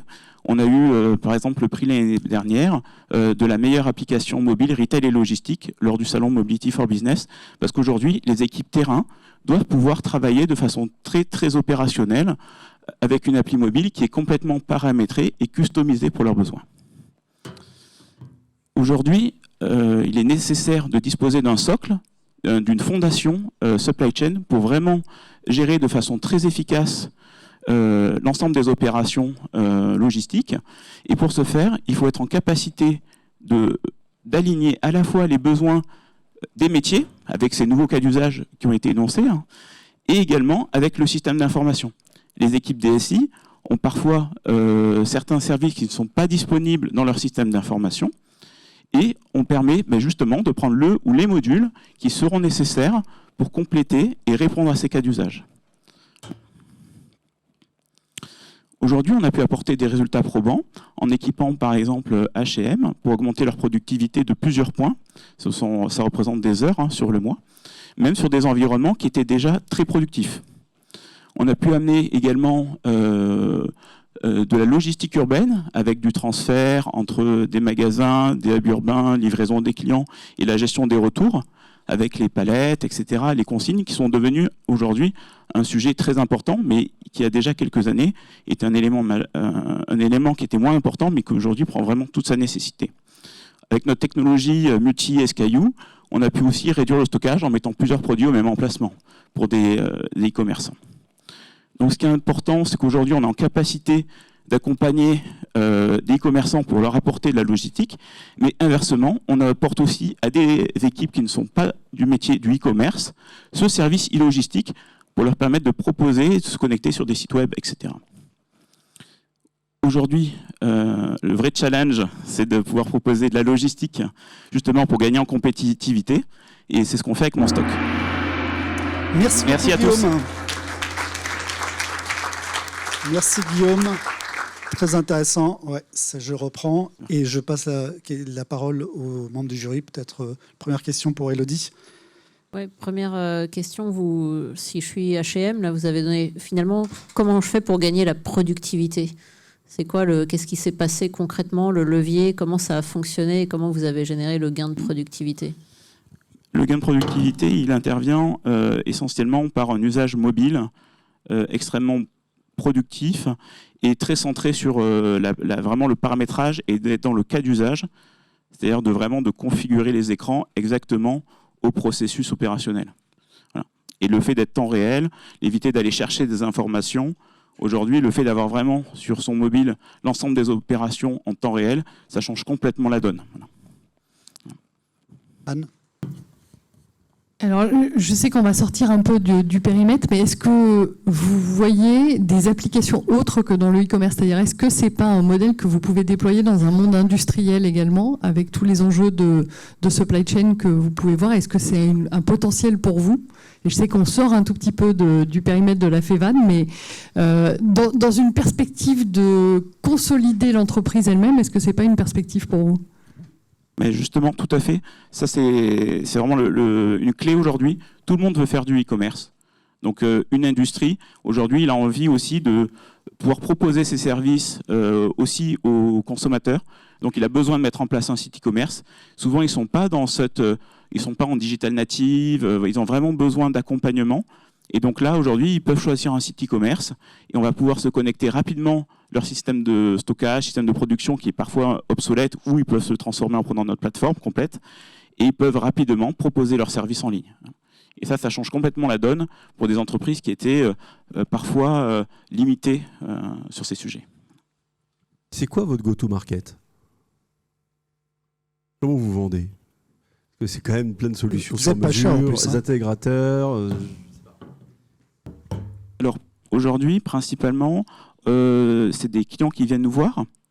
Voilà, on a cette chance-là. Voilà. Après, aujourd'hui, on a un réseau de partenaires. Par exemple, on a OBS, Orange Business Services, qui a retenu Monstock. Ils avaient sollicité IDC, le cabinet qui est confrère de Gartner. Ils ont regardé les solutions supply en Europe. Ils ont déterminé qu'aujourd'hui, on avait la meilleure solution cloud SaaS mobile. Et aujourd'hui, l'ensemble du réseau Orange Business Services distribue Monstock. Voilà. Et Guillaume, pouvez nous donner, parce que j'ai vu le dossier, le coût des licences? Nous, ça démarre à 15 € par mois. Ouais. Et donc, c'est vrai que pour une société qui démarre, c'est vrai que ça permet d'offrir des services logistiques, on va dire de grands groupes, à des sociétés qui démarrent. Et c'est vrai que ça leur permet d'aller plus vite. Ouais, parce que moi, je pensais que ça s'adressait vraiment aux PME, parce que c'est vrai qu'on est sur des licences. Et en fait, vous travaillez aussi avec des grands groupes. Vous avez cité H&M, il y a Showroom Privé. Vous êtes aujourd'hui aussi c'est une solution qui s'adapte aussi bien à des grands groupes que des petits. Oui, tout à fait. Alors aujourd'hui, on a des grands groupes qui nous font confiance. Voilà, on a des équipes chez SNCF aussi qui utilisent Monstock. Mais après, Ils utilisent pourquoi chez SNCF? C'est pour la gestion d'entrepôts et la distribution vers les agences. Voilà. Après, c'est vraiment la clé aujourd'hui, c'est de pouvoir proposer ces services-là à toute taille d'entreprise pour qu'ils aillent plus vite et que les sociétés françaises soient plus compétitives. Voilà, parce qu'on a une concurrence énorme. Hein. Donc, oui. Ouais. Et ça, c'est une solution que vous avez donc développée vous-même en tant qu'éditeur de logiciel, c'est ça? Oui, tout à fait. D'accord. Et que vous pouvez très bien exporter aussi? Vous avez au niveau international, vous avez des plans de développement? Oui, l'application est en 9 langues et on a des clients un peu partout dans le monde. Alors principalement en Europe, mais souvent on a des clients par exemple qui fabriquent en Chine, qui assemblent en Chine. Donc en fait, ils donnent accès à leurs équipes en Chine pour suivre les process en amont. Et ensuite, ils suivent le transfert jusqu'en Europe, etc. Et on suit aussi avec les partenaires, des sociétés qui fabriquent par exemple des cuisines et tout, et avant de les vendre, ils suivent les processus d'assemblage en Italie ou Portugal, etc. Donc on suit vraiment tous les processus supply chain. Et vous l'avez dit, c'est un marché hyper compétitif. En 3 mots, comment vous différenciez? Qu'est-ce qui fait qu'on va vous choisir par rapport à un autre? Il y en a plein qui font plus ou moins la même chose. Oui, après, ce qui se passe, c'est une part, c'est l'exhaustivité de la plateforme, c'est l'agilité et le fait qu'on est temps réel mobile. Voilà. Ça, c'est vraiment des facteurs très, très différenciants. Yves, tu avais une Combien de question? clients aujourd'hui? Alors, on a une plateforme historique mobile où on a plusieurs milliers de clients. Aujourd'hui, on a à peu près 400 clients sur la plateforme Cloud SaaS qui équipe les clients avec l'offre qu'on vous a présentée. Parfait. Merci beaucoup, Guillaume. Merci à tous. Voilà, et on va maintenant passer à la dernière dans l'ordre de passage start-up. Donc là, on va parler maintenant de toute autre chose, puisqu'on va passer, ça a été dit tout à l'heure, comme un des axes importants, qui est l'internationalisation, avec une solution de traduction. Et donc, c'est Wiglot qui va venir la présenter. Et c'est Eugène Ernoult qui est en charge de vous présenter, donc, qui est CMO, ce que vous pourrez vous apporter Wiglot. C'est ça, avec le bouton vert. Je suis le dernier, promis. Ensuite, c'est fini. Donc, bonsoir à tous. Je m'appelle Eugène. Je suis le directeur marketing donc, de Wiglot. Wiglot, c'est une solution qui vous permet de traduire et surtout de diffuser votre site en plusieurs langues. Donc, le constat est assez simple. Aujourd'hui, un consommateur un consommateur sur deux préfère acheter dans sa langue maternelle. C'est le cas bien sûr en France, aux États-Unis, mais ce qui est assez étonnant, même en Suède, où ils sont connus pour être bilingues, de parler anglais très très bien, dans la majorité des cas, ils préfèrent acheter en suédois. On est rassuré d'acheter dans sa langue maternelle. Le souci, c'est que c'est dur de gérer un site e-commerce ou un site classique en plusieurs langues. Soit on a plusieurs sites, ou alors on doit manuellement créer des pages à chaque fois pour chaque langue, pour chaque produit. Ça devient très long et très compliqué à maintenir, surtout s'il y a des stocks au regard de ces pages. Donc c'est exactement la problématique qu'a eu Rémi, le CTO et cofondateur de Wiglot, où dans sa première startup, il avait une startup marketplace de petites annonces, et il s'est rendu compte qu'il n'y avait aucune façon simple de gérer le multilingue pour son site. Et donc, bien sûr, il a créé Wiglot. Donc Wiglot, c'est une solution no-code qui permet très simplement, en quelques clics, de diffuser un site en plusieurs langues et de gérer ses traductions. Comment ça fonctionne ? Wiglot s'interface et s'intègre sur n'importe quel site, quel que soit le CMS, Shopify, PrestaShop, Wix, même des sites non e-commerce ou des sites made from scratch. Et Wiglot va détecter toutes les pages et tout le contenu du site et vous permettre de le diffuser dans une autre langue. Le seul truc que vous avez à faire, c'est intégrer un sélecteur de langue, donc le petit bouton en haut à droite qui vous permet de changer de langue pour que vos visiteurs puissent changer de votre langue d'origine vers une nouvelle langue de traduction. Une fois que Wiglot est installé, il ne vous reste plus qu'une chose à faire, c'est gérer vos traductions. Donc Wiglot vous fournit un premier volet de traduction automatique qui vous permet de gagner du temps et qui est très bon dans 80% du temps. Bien sûr, on le sait tous, la traduction automatique, c'est pas parfait.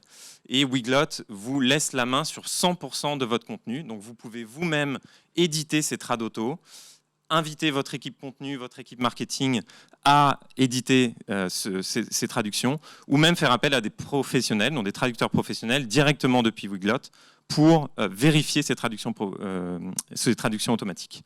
On fournit également un éditeur visuel qui vous permet de faire vos traductions dans le contexte de votre site, ce qui est très important pour voir et mieux traduire les éléments. Et tout ça, ça se passe sur une plateforme unique qui n'est pas votre CMS. Donc, vous pouvez inviter vos traducteurs, votre agence de trad, dans un univers vraiment dédié aux traductions, qui n'est pas le back-end de votre CMS, où vous avez plein d'autres choses à gérer. Donc nous, en moyenne, ce qu'on voit régulièrement, c'est des e-commerçants qui augmentent leur taux de conversion de 10 à 20% en proposant leur site en plusieurs langues. Mais donc ça a déjà un bénéfice en termes de conversion, mais ça a aussi un bénéfice en termes de génération de leads, de visiteurs, puisque Weglot va automatiquement vous permettre d'avoir vos pages traduites indexées sur Google et va vous aider à être bien sûr le plus haut possible dans les résultats Google, ce qu'on veut tous. Et Weglot est aussi interfacé avec tous vos process actuels. Si vous utilisez des shopping feeds, par exemple, pour diffuser vos produits sur des marketplaces, Weglot va aussi traduire ces shopping feeds et vous permettre d'ajouter vos produits dans différentes langues sur les différentes marketplaces. Et on a bien sûr un support qui est expert sur le sujet et qui vient vous aider si jamais vous avez des questions. Donc Weglot, ça a été créé en 2016. Aujourd'hui, on a 60 000 sites qui utilisent Weglot. Pour vous donner une idée, en 2021, on a aidé nos clients à diffuser plus de 3 milliards de pages en langue traduite. Et aujourd'hui, il y a plus de 100 langues disponibles pour diffuser votre site très rapidement en plusieurs langues. Et pour finir, donc aujourd'hui, en quelques années, Weglot, c'est plus de 10 millions d'annual recurring revenus l'année dernière pour une équipe de 35 personnes. Et on a annoncé en mars 2022 une levée de 45 millions auprès de Partech pour continuer à se développer sur le produit et à l'international. L'opportunité pour nous, c'est qu'on pense qu'il manque cette brique, un acteur vraiment fort sur la gestion des traductions d'un site, comme Stripe peut l'être pour le paiement, Algolia pour le search. Et on a l'ambition d'être cette brique unique et numéro 1 sur la partie traduction pour les sites Internet aujourd'hui. Merci. Merci beaucoup. Merci Eugène. Voilà, on va passer la parole aux membres du jury. J'imagine que tous vos sites sont traduits dans de nombreuses langues, non? Oui, mais moi je trouve ça fascinant quand même, et bravo. Une question, donc, c'est plus sur la mécanique du fonctionnement. Donc, vous avez dit il y a un éditeur spécifique à côté. Comment ça s'intègre quand on a des sites web qui changent énormément, qui changent presque tous les jours? On change un bouton, on change un libellé, on a des milliers de pages parce que contrairement à il y a Fruger qui nous a expliqué qu'il ne faut pas beaucoup de pages, mais en fait pour le SEO, grâce à Google, il nous faut beaucoup de pages. Enfin bref, tout ça. Comment on traite ce flux continu de modifications avec votre éditeur, et est-ce que ça n'alourdit pas les process d'évolution? C'est une très bonne question. C'est justement la force de Weglot, c'est qu'on va regarder, nous, la page web juste avant qu'elle soit envoyée aux visiteurs qui demandent une page d'un produit. On va regarder la page à ce moment-là. Donc, quelle que soit la source du contenu, et souvent un site e-commerce, il va y avoir du contenu qui va pouvoir être ajouté soit par le produit lui-même, donc le PIM. Il va y avoir une pop-up qui est gérée par l'équipe marketing qui vient d'un software qui n'a rien à voir. Il va y avoir des reviews, c'est une autre application qui va mettre des avis utilisateurs sur cette page. Donc beaucoup de sources. Et nous, on attend que la page soit finie d'être construite pour regarder ce contenu, changer ce contenu d'origine pour les traductions et l'envoyer aux visiteurs de la page. Donc ça se passe en 100 millisecondes, donc c'est quasi imperceptible pour le visiteur, mais ça permet d'éviter tous ces soucis de multiples sources d'où vient le contenu et de changement. Donc si la pop-up elle change et qu'on fait une autre promo, Weglot va détecter ce nouveau contenu et le traduire. Là, vous m'avez perdu parce que vous avez dit qu'il y avait un contrôle humain, on pouvait repasser derrière parce qu'il y a des erreurs de trad dans la trad automatique. Oui, donc effectivement, la première fois que le contenu va être détecté, ce sera un premier volet de traduction automatique. Et là, c'est au propriétaire du site de décider s'il souhaite soit diffuser le contenu traduit automatiquement, ou alors de uniquement diffuser du contenu qui a été vérifié par un traducteur. Vous avez levé 45 millions, alors bravo, hein, j'aurais bien aimé avoir ça à une époque, moi. Mais vous avez levé 45 millions, j'imagine. C'est quoi vos perspectives de développement, qui me semblent absolument incroyables? Il reste déjà beaucoup de choses à faire dans le monde du e-commerce, et pas que, parce que nous, Weglot peut être utilisé sur un site marketing, pas que e-commerce, même si on a plus de la moitié de nos clients qui sont des e-commerçants. Et il y a tout un univers sur, par exemple, les dashboards de software. Donc nous, on fait plutôt de la traduction de sites vitrines, entre guillemets, sites visibles, mais pas l'interface de Fruger, par exemple. Et on pourrait demain, l'ambition, c'est de pouvoir traduire ce type de site et aussi des applications mobiles. Donc il y a encore beaucoup de choses qu'on peut faire qu'on ne fait pas encore aujourd'hui. En développement international, c'est quoi votre stratégie? Aujourd'hui, les États-Unis, c'est notre premier marché. Mais c'est à peu près 20% de notre chiffre d'affaires. La France en numéro 2 avec 15%. Et c'est très étalé derrière l'Allemagne, le Canada, le UK. Donc on a déjà un chiffre d'affaires très diversifié en termes de pays. Et on compte développer ces pays-là, en priorité les États-Unis et la France, mais aussi les autres pays européens. Et comment vous vous faites connaître dans ces différents pays, justement? Ça, c'est mon métier. Donc. Alors, nous, notre premier canal d'acquisition, c'est assez marrant, c'est les App Store liés au CMS. Donc, sur Shopify, il va y avoir un App Store. Donc, les e-commerçants vont tout simplement chercher Translate sur ces... Donc, voilà, exactement. On a une application sur le store Shopify, sur WordPress, sur PrestaShop, etc. Donc nous, historiquement, c'est notre premier canal d'acquisition. Ensuite, ça va être le contenu, donc les gens qui cherchent en ligne comment traduire leur site. Et ensuite, c'est les agences web qui sont des énormes apporteurs d'affaires pour nous, puisque si un client demain veut refaire son site et veut que ce site soit multilingue, et s'ils apprécient Weglot, ils vont nous pousser auprès du client. Dernière question. Alors, il y a un élément quand même qui est intéressant sur les études qu'on réalise au niveau de la FEVAD. On vient de sortir une étude avec e-commerce Europe sur les chiffres du e-commerce en Europe. Il y a un chiffre intéressant, c'est que 40% des Européens achètent sur des sites dans d'autres pays, ce qui représente un marché d'environ 200 millions de personnes versus 40 millions en France. Donc, on a un vrai marché. Alors, moi, j'ai une dernière question qui est un peu du vécu. Alors, j'ai installé sur le site de la FEVAD votre solution. Donc c'est très rapide, je confirme, je ne veux pas influencer le jury. En revanche, il y a un truc qui m'a vraiment scié, c'est que, alors ça se fait super vite, par contre quand on arrive sur votre site, c'est en anglais. Oui. Et je me suis dit, c'est marrant ça, vraiment, il prend aussi de traduction, et moi je suis français, j'arrive sur le site, c'est en anglais, c'est normal ou... Le cordonnier mal chaussé. C'est ça, hein, c'est le syndrome, je crois, du cordonnier. C'est ce que j'expliquais tout à l'heure. Notre solution, jusqu'à il y a peu de temps, n'était pas encore adaptée pour la traduction de vraiment web app. Il y a une bonne solution qui s'appelle Weglot. Et on est en train, petite news, on est en train bien sûr de travailler là-dessus et de pouvoir proposer notre propre dashboard. Je suis d'accord avec vous. C'est bien. Et vous vous étiez dit peut-être qu'ils ne l'auront pas vu, c'est ça?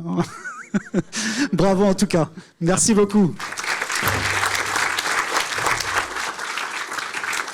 Ok, alors ce qu'on va faire maintenant, puisque j'ai promis aussi au jury de les libérer à temps, on va vous demander, membres du jury, de voter. Donc voilà, vous allez mettre votre préféré, votre lauréat. Pendant ce temps-là, on va demander à François-Xavier pour vous aider. Alors le jury, il n'a pas besoin de François-Xavier, mais vous, oui, pour vous faire un petit récap rapide de ce qu'on a vu et en quoi c'est intéressant. Oui, tout à fait. Alors déjà, je voulais, Marc, remercier quand même nos 5 startups et les équipes. Ouais. Un grand merci à tous pour ces présentations de grand niveau, et on n'en doutait pas, vraiment. Donc, Malo, Mickaël, Clémence, Franck, Guillaume, Eugène, merci beaucoup. On a eu cette année énormément de... François-Xavier, oui. Les votes sont ouverts, hein, donc vous pouvez commencer à voter. Vas-y. On a eu énormément de candidatures cette année, on disait une 50aine. Ah, on me dit, la régie, on me dit que c'est fermé, donc j'ai un gros souci, il faut que vous les ouvriez. Pardon François-Xavier. Hein. J'en prie, c'est important. Ça marche? Dites-nous.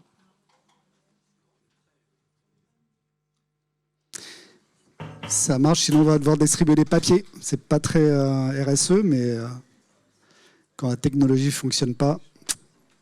Non, toujours pas? Non? Non? C'est bon? Alors, désolé. Non, je t'en prie. Donc, tout le monde vote dans le public et c'est bon. Voilà. Donc, on a eu énormément de candidatures cette année, une cinquantaine. Il y a des thèmes qui, d'année en année, se répètent. Et puis d'autres qui apparaissent et qui disparaissent.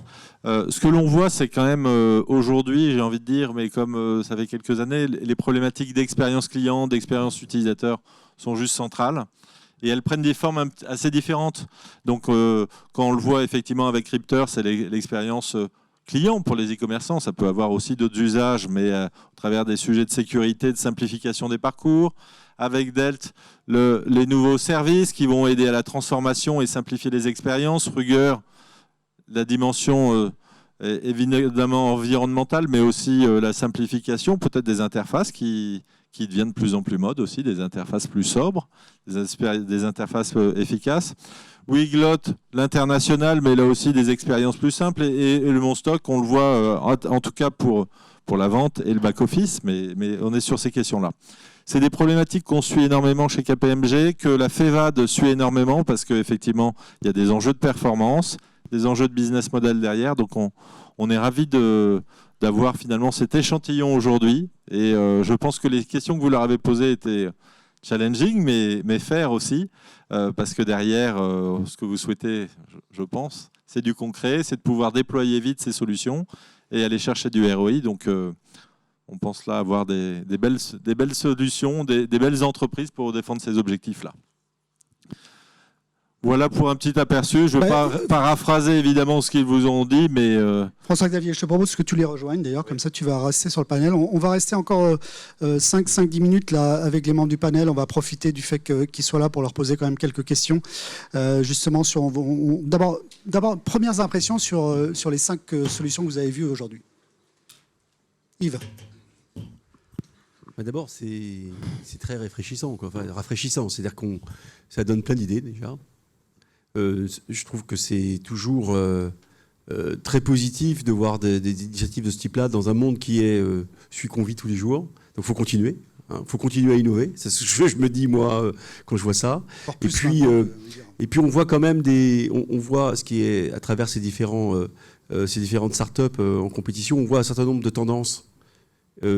C'était bien l'objectif de ce jury aussi. Hein. Et je pense que on verra qui gagne. On verra quelle est en fait, à travers ça, on verra quelle est la tendance qu'on a plébiscitée pour 2022-2023. Anne. Oui, je rejoins ce qu'a dit Yves. En fait, en entendant les pitchs, j'étais très très contente de notre choix. je nous mets des petites félicitations. Voilà, des petites félicitations à notre réunion où on a examiné un grand nombre de startups qui représentaient une grande diversité de tendances, tu l'as dit Yves. Mais moi j'ai entendu des choses très solides qui correspondent bien aux problématiques qu'on rencontre aujourd'hui dans le e-commerce et dans la croissance du e-commerce qui suit encore plus la période qu'on a vécue avec le Covid et qui est peut-être pas finie, et les préoccupations du moment. On l'a vu avec l'internationalisation pour la dernière, les problèmes de logistique, les enjeux de Green IT, comment intégrer finalement de la vente de produits physiques, réduire la friction et adapter des services. Et puis le premier et le dernier point que je citerai qui est vraiment faciliter la vie du client tout en lui garantissant la sécurité de ses données et la sécurité de ses transactions. Donc, véritablement des problématiques auxquelles on est confronté, petits comme grands e-commerçants. C'est vrai qu'on avait vraiment un panel de tendances assez intéressant. Élodie, peut-être sur l'impression générale sur ce que... Moi, j'ai pas voté du tout pour les tendances. J'ai vraiment voté pour la start-up. pour la start-up. Alors, on a peut-être fait une erreur parce qu'il y a effectivement, je suis d'accord sur les tendances, mais je pense qu'au-delà de ça, ce qui est important, c'est d'apporter une solution très très concrète.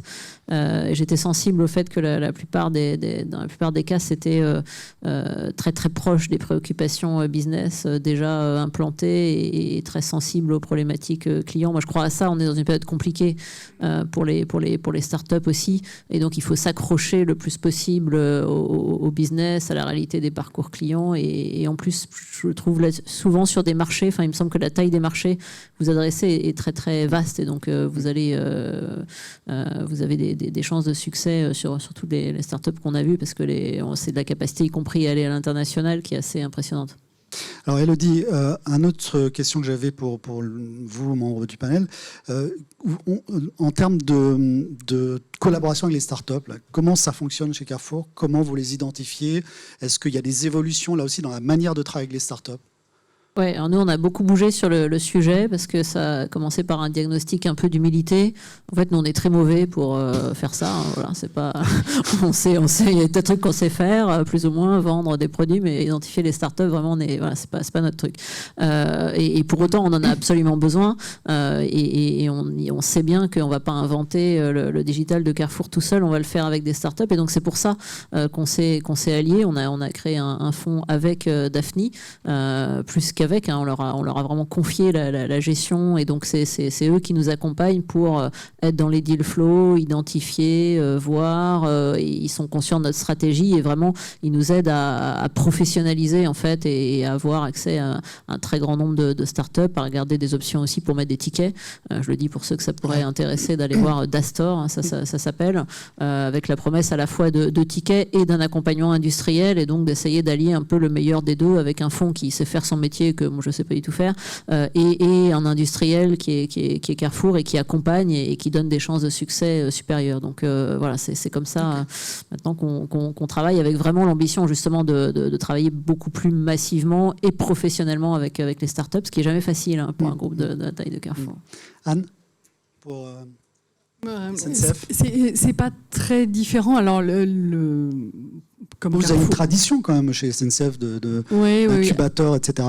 Alors exactement. Donc déjà on est un très grand groupe comme Carrefour, avec beaucoup de problématiques qui vont autant du e-commerce jusqu'aux problématiques très très industrielles, aux problématiques de bâtiments, de consommation d'énergie, etc. Et être à l'écoute de l'innovation à travers l'écosystème des startups est quelque chose d'essentiel. Et finalement, on le fait à différents étages.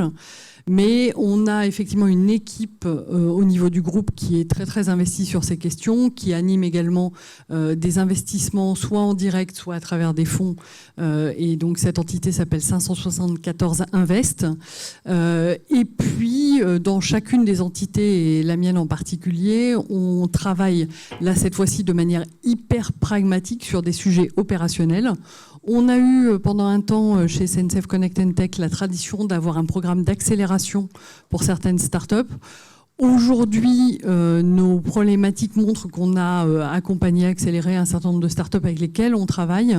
Et finalement, on veut plutôt consolider les liens avec ces startups pour qu'elles continuent à grandir, pour qu'elles continuent à se développer sur des nouveaux marchés, plutôt que d'aller en chercher des nouvelles et finalement marcher sur les plates-bandes de 574 Invest, qui est beaucoup plus tourné vers le screening, trouver véritablement les nouvelles tendances. Donc finalement, il y a deux étages. Il y a le screening, la vision un peu long terme qui est opérée finalement au niveau du groupe, et puis des travaux extrêmement pragmatiques au niveau le plus opérationnel possible. Avant de passer la parole à Yves, en termes de personnes, si on rentre un peu plus dans le détail, les gens qui sont chargés d'identifier ces startups-là, vous les recrutez où? C'est quel type de profil? C'est des gens plutôt à l'extérieur? C'est des gens maintenant que vous formez parce que c'est devenu un vrai besoin de l'entreprise?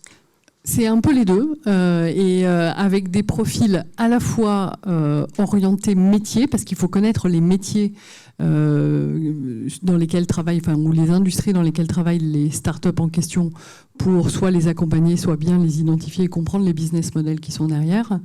Et également des gens issus du monde de la finance. Et on a des très bonnes et très grandes équipes financières au sein du groupe qui peuvent rejoindre ce type d'accompagnement. Merci Anne. Yves, toi c'est surtout dans les fintech, ou vous excluez pas d'investir ailleurs? Il y a deux sujets. Il y a d'abord, je vais te parler en tant que banquier, chez BPCE, donc c'est les banques populaires, Caisse d'épargne, Natixis. Déjà, on finance des startups, et de plus en plus. Ouais, de plus en plus, parce que d'abord, on maîtrise, quand vous êtes banquier, vous devez maîtriser le coût du risque. C'est toujours très compliqué dans une entreprise innovante. Et en revanche, on voit qu'il y a beaucoup d'entrepreneurs qui n'ont pas forcément envie de lever de fonds, parce qu'ils veulent rester mettre à bord. Donc ils viennent vers nous. Donc ça, c'est une première activité qui est de plus en plus importante. Et en tant que banquier, souvent, parce qu'on est banquier très régionaux, quoi, on est de plus en plus présent. On n'est pas la seule banque à le faire, du reste. Hein. Mais ça, c'est un premier sujet.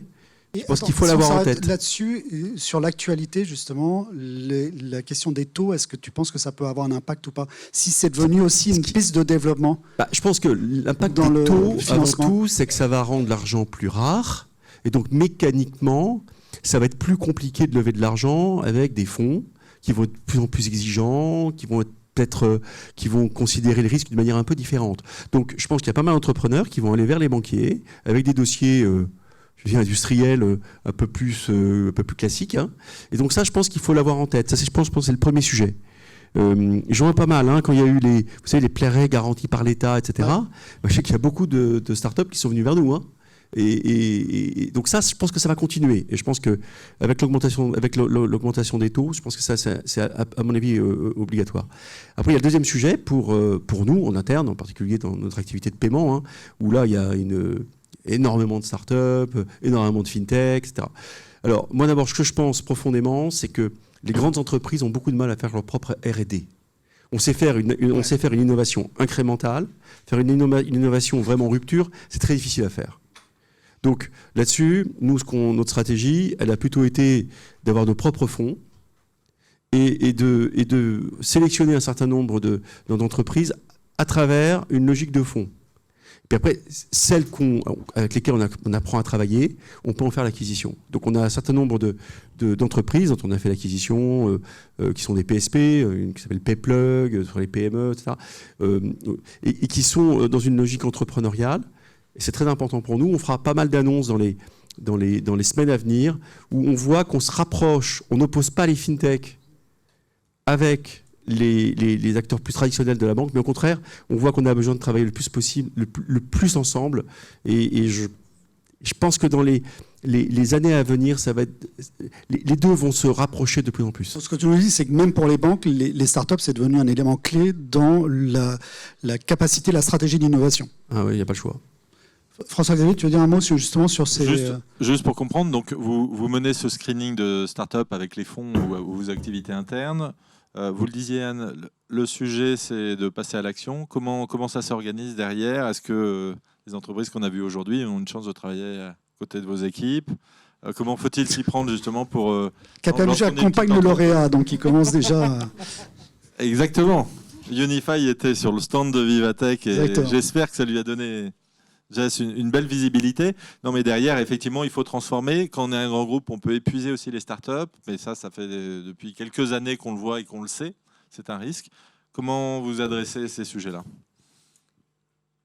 Alors, ce sont des très bonnes questions. Alors, premier point, moi, ça m'a donné plein d'idées, hein, tout oui. Ça. Donc, si ça...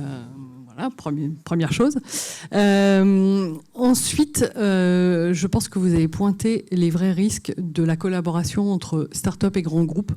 C'est que le grand groupe, finalement, c'est pas qu'il a des moyens illimités, mais en tout cas, il a un nombre de personnes qui peuvent interagir avec une start-up dans laquelle il y a 4 personnes, 7 personnes, 15 personnes qui, elles, peuvent s'épuiser sur une opportunité qui peut-être va être toute petite pour la start-up. Donc, il faut mesurer ça et en prendre conscience. Et ça fait partie, je pense, de l'apprentissage qu'ont fait les grands groupes ces dernières années en travaillant avec les start-up et en rencontrant des échecs et en mettant potentiellement peut-être certaines entreprises en situation d'échec. Donc je pense que tous on a tiré les leçons de tout ça et du coup on a des dispositifs adaptés. Et puis c'est aussi, même si l'innovation ne vient pas forcément systématiquement des grands groupes et qu'on s'appuie sur cet écosystème de start-up, c'est ne pas considérer l'écosystème des startups comme son laboratoire d'innovation privée. C'est aller les chercher pour ce qui est vraiment important et stratégique pour l'entreprise et qui va vraiment faire progresser le groupe en question.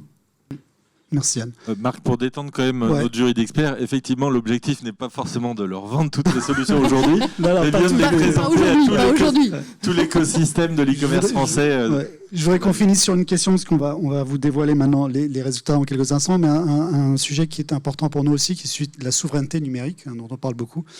Vous savez que notre ministre n'est pas un ministre numérique, mais de la souveraineté numérique. On a vu avec Guillaume tout à l'heure qu'il y avait à peu près 6000 startups dans les commerces, 3500 en Europe, 1900 en France, hein, si j'ai bien calculé. Tiens, est-ce que ça, c'est aussi un élément dont vous tenez compte dans le choix de vos investissements, de vos startups, cette idée quand même de se dire il faut qu'on soutienne la French Tech, qui est une des meilleures au monde, et qu'on sorte aussi de la dépendance peut-être vis-à-vis des géants de la tech? Oui. Ouais. Quand on peut. Ouais. C'est tout. Je pense que quand on peut, il faut le faire, et faut s'engager faut investir, quoi, en fait. La question, elle est sur l'investissement que nous faisons sur ces nouvelles technologies. Et qu'on le fasse d'une manière, comment dire, c'est pas des coûts qu'il faut faire. Quand on investit dans la tech, c'est long. Donc il faut que ça soit durable, il faut que ça soit, faut avoir les reins solides, faut investir longtemps, il faut être aussi un partenaire quand ça va bien, ça c'est pas dur. Quand ça va moins bien, ça c'est un peu plus difficile.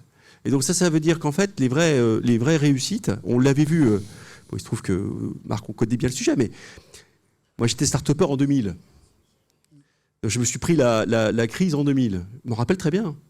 Ce qui s'est passé après, c'est que c'est ceux qui avaient les investisseurs, qui avaient les reins les plus solides, qu'on donnait les géants. Et donc c'est ça qu'il faut qu'on ait, à mon avis, en Europe. C'est être capable d'accompagner les entreprises les plus talentueuses dans la durée, en leur faisant confiance, surtout quand il y a de la tempête. Anne, sur ce sujet du soutien à la filière française tech. C'est essentiel, et c'est l'écosystème dans lequel on s'inscrit.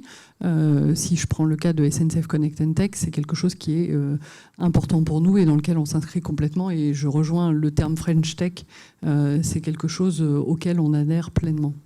Alors Elodie, vous faites plein de choses avec Facebook, avec Google, mais est-ce que vous avez quand même aussi cette volonté de soutenir les solutions françaises? Oui, bien sûr. Moi, j'assume tout, hein, et totalement. Donc, nous, on ne sait pas vivre aujourd'hui sans les grands partenariats stratégiques internationaux. Enfin, j'aimerais bien, mais je n'ai pas encore trouvé l'équivalent de Google Cloud. Peut-être aujourd'hui. Voilà, donc, peut-être qu'on trouvera. Donc, on ne les oppose pas. Ça ne nous empêche pas, justement, je citais Dastor. On l'a fait avec un acteur, avec un fonds français qui a, je pense, un des plus beaux deal flow sur, justement, la French Tech.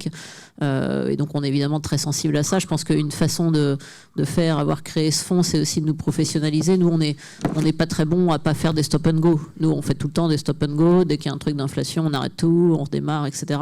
Et donc, le fait de travailler avec un acteur effectivement financier, ça nous permet d'investir dans la durée et d'être, je pense, un partenaire qui, comme tu le disais, va être capable de s'engager plus durablement. Donc, c'est un des enjeux, parce que c'est pas facile pour un groupe comme nous de ne pas faire de stop and go, mais voilà, c'est pour ça qu'on a un peu changé notre fusil d'épaule. Façon de travailler. Très bien, merci beaucoup, merci vraiment, un grand merci à vous. On va maintenant donc découvrir, alors je vais vous donner déjà les notes du jury. Pour commencer, donc qui a classé donc en troisième, parce qu'on va vous faire le podium. Donc le troisième, il ne faut pas que je me trompe comme dans les Miss France. Donc le troisième, il est ex aequo dans le vote du jury, c'est Crypter et Monstock. Le deuxième, c'est Fruger, et donc le premier est Weglot. Alors, c'est pas fini. Weglot, je vois Eugène qui se réjouit, mais Eugène, c'est pas fini, puisque le public peut avoir voté différemment. Et donc, on va maintenant appeler Jess Créange à me rejoindre, et qui va, lui, nous donner maintenant le vote définitif, donc qui tient compte à la fois du vote du jury, mais également de votre vote. Et donc, on va voir si vous avez renversé la table. Et alors, c'est un peu manuel, c'est un peu paper, mais voilà. Ne te trompe pas, Jess, parce que alors, ce qu'on va te demander, c'est d'annoncer donc le troisième, le deuxième et le premier. Le premier, c'est celui qui a un, et le dernier, celui qui a 5. Allez, Jess, alors dis-nous qui est le troisième.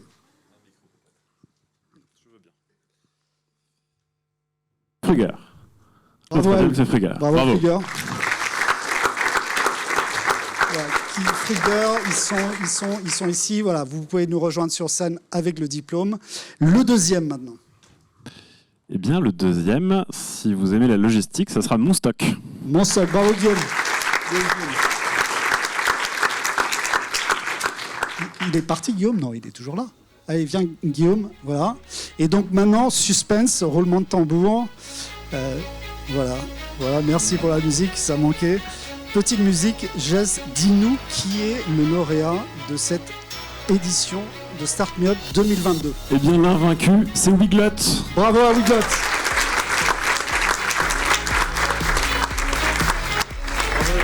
Eugène. Voilà, félicitations à tous, évidemment au 4e et au 5e aussi. On va laisser quand même le mot de la fin du coup à Eugène pour Wiglot. Un petit mot peut-être. Merci à tous, merci au jury, merci d'avoir voté aussi pour nous. Je suis sûr que toute l'équipe Wiglot, que les deux cofondateurs Rémi et Augustin sont ravis de cette nouvelle. Nous, on croit beaucoup au e-commerce. On pense que justement l'un des gros avantages du e-commerce, c'est l'international. Là où des commerçants, petits commerçants en français ne pouvaient pas facilement s'ouvrir à l'international hier, la vente en ligne et le e-commerce permet ça. Donc on espère qu'on rajoute une petite brique qui aide à faire ça. Donc voilà, ravi de cette bonne nouvelle. Merci à tous. Et puis c'est promis, vous traduisez la page de votre site quand même. Promis. Dans la semaine qui vient. Voilà. Bon, écoutez, on va appeler déjà les autres lauréats. Venez ici aussi pour la photo finale. Je voudrais vraiment remercier un immense merci aux membres du jury qui se sont mobilisés. C'est important pour ces startups qui sont derrière, c'est important pour la French Tech, donc un grand merci vraiment à vous. Merci aux équipes de KPMG, François-Xavier, Géraldine, Hugues, Elodie, tous ceux qui ont travaillé, les équipes de AFEVAD aussi qui ont beaucoup travaillé sur le sujet, Geoffrey, Claire, Anne-Sophie, vraiment on les remercie. Je vous remercie tous d'être venus aujourd'hui, ceux qui sont également connectés. C'est important pour l'AFEVAD de promouvoir effectivement l'innovation, promouvoir ces pépites qui aident nos membres, les e-commerçants, à être toujours plus performants et aussi, si possible, plus verts, puisque c'est, vous l'avez vu aujourd'hui, une préoccupation pour tous, à la fois les clients, mais aussi les collaborateurs dans les entreprises, et aussi, bien sûr, pour la FEVAD. On vous donne, bien sûr, rendez-vous l'année prochaine, et donc ça sera avec Eugène qui en remettre. Merci, Jess, d'avoir passer le flambeau comme ça avec autant d'élégance, même je sais si tu es très triste. Hein. Et puis Eugène, tu vas être entre les mains de KPMG, ce monsieur qui fait des miracles, hein, qui va vous aider à vous développer. Et puis on organisera aussi avec l'ensemble des lauréats ici des workshops à la FEVAD pour vous accompagner dans votre développement. Merci beaucoup. N'oubliez pas, l'annuaire est disponible. Vous avez l'ensemble d'une 60aine de startups référencées par la FEVAD KPMG. Il est encore temps d'aller boire un verre, donc on vous invite à un verre juste derrière. Encore une fois, un grand merci à vous pour votre participation et à très bientôt. On va faire la photo.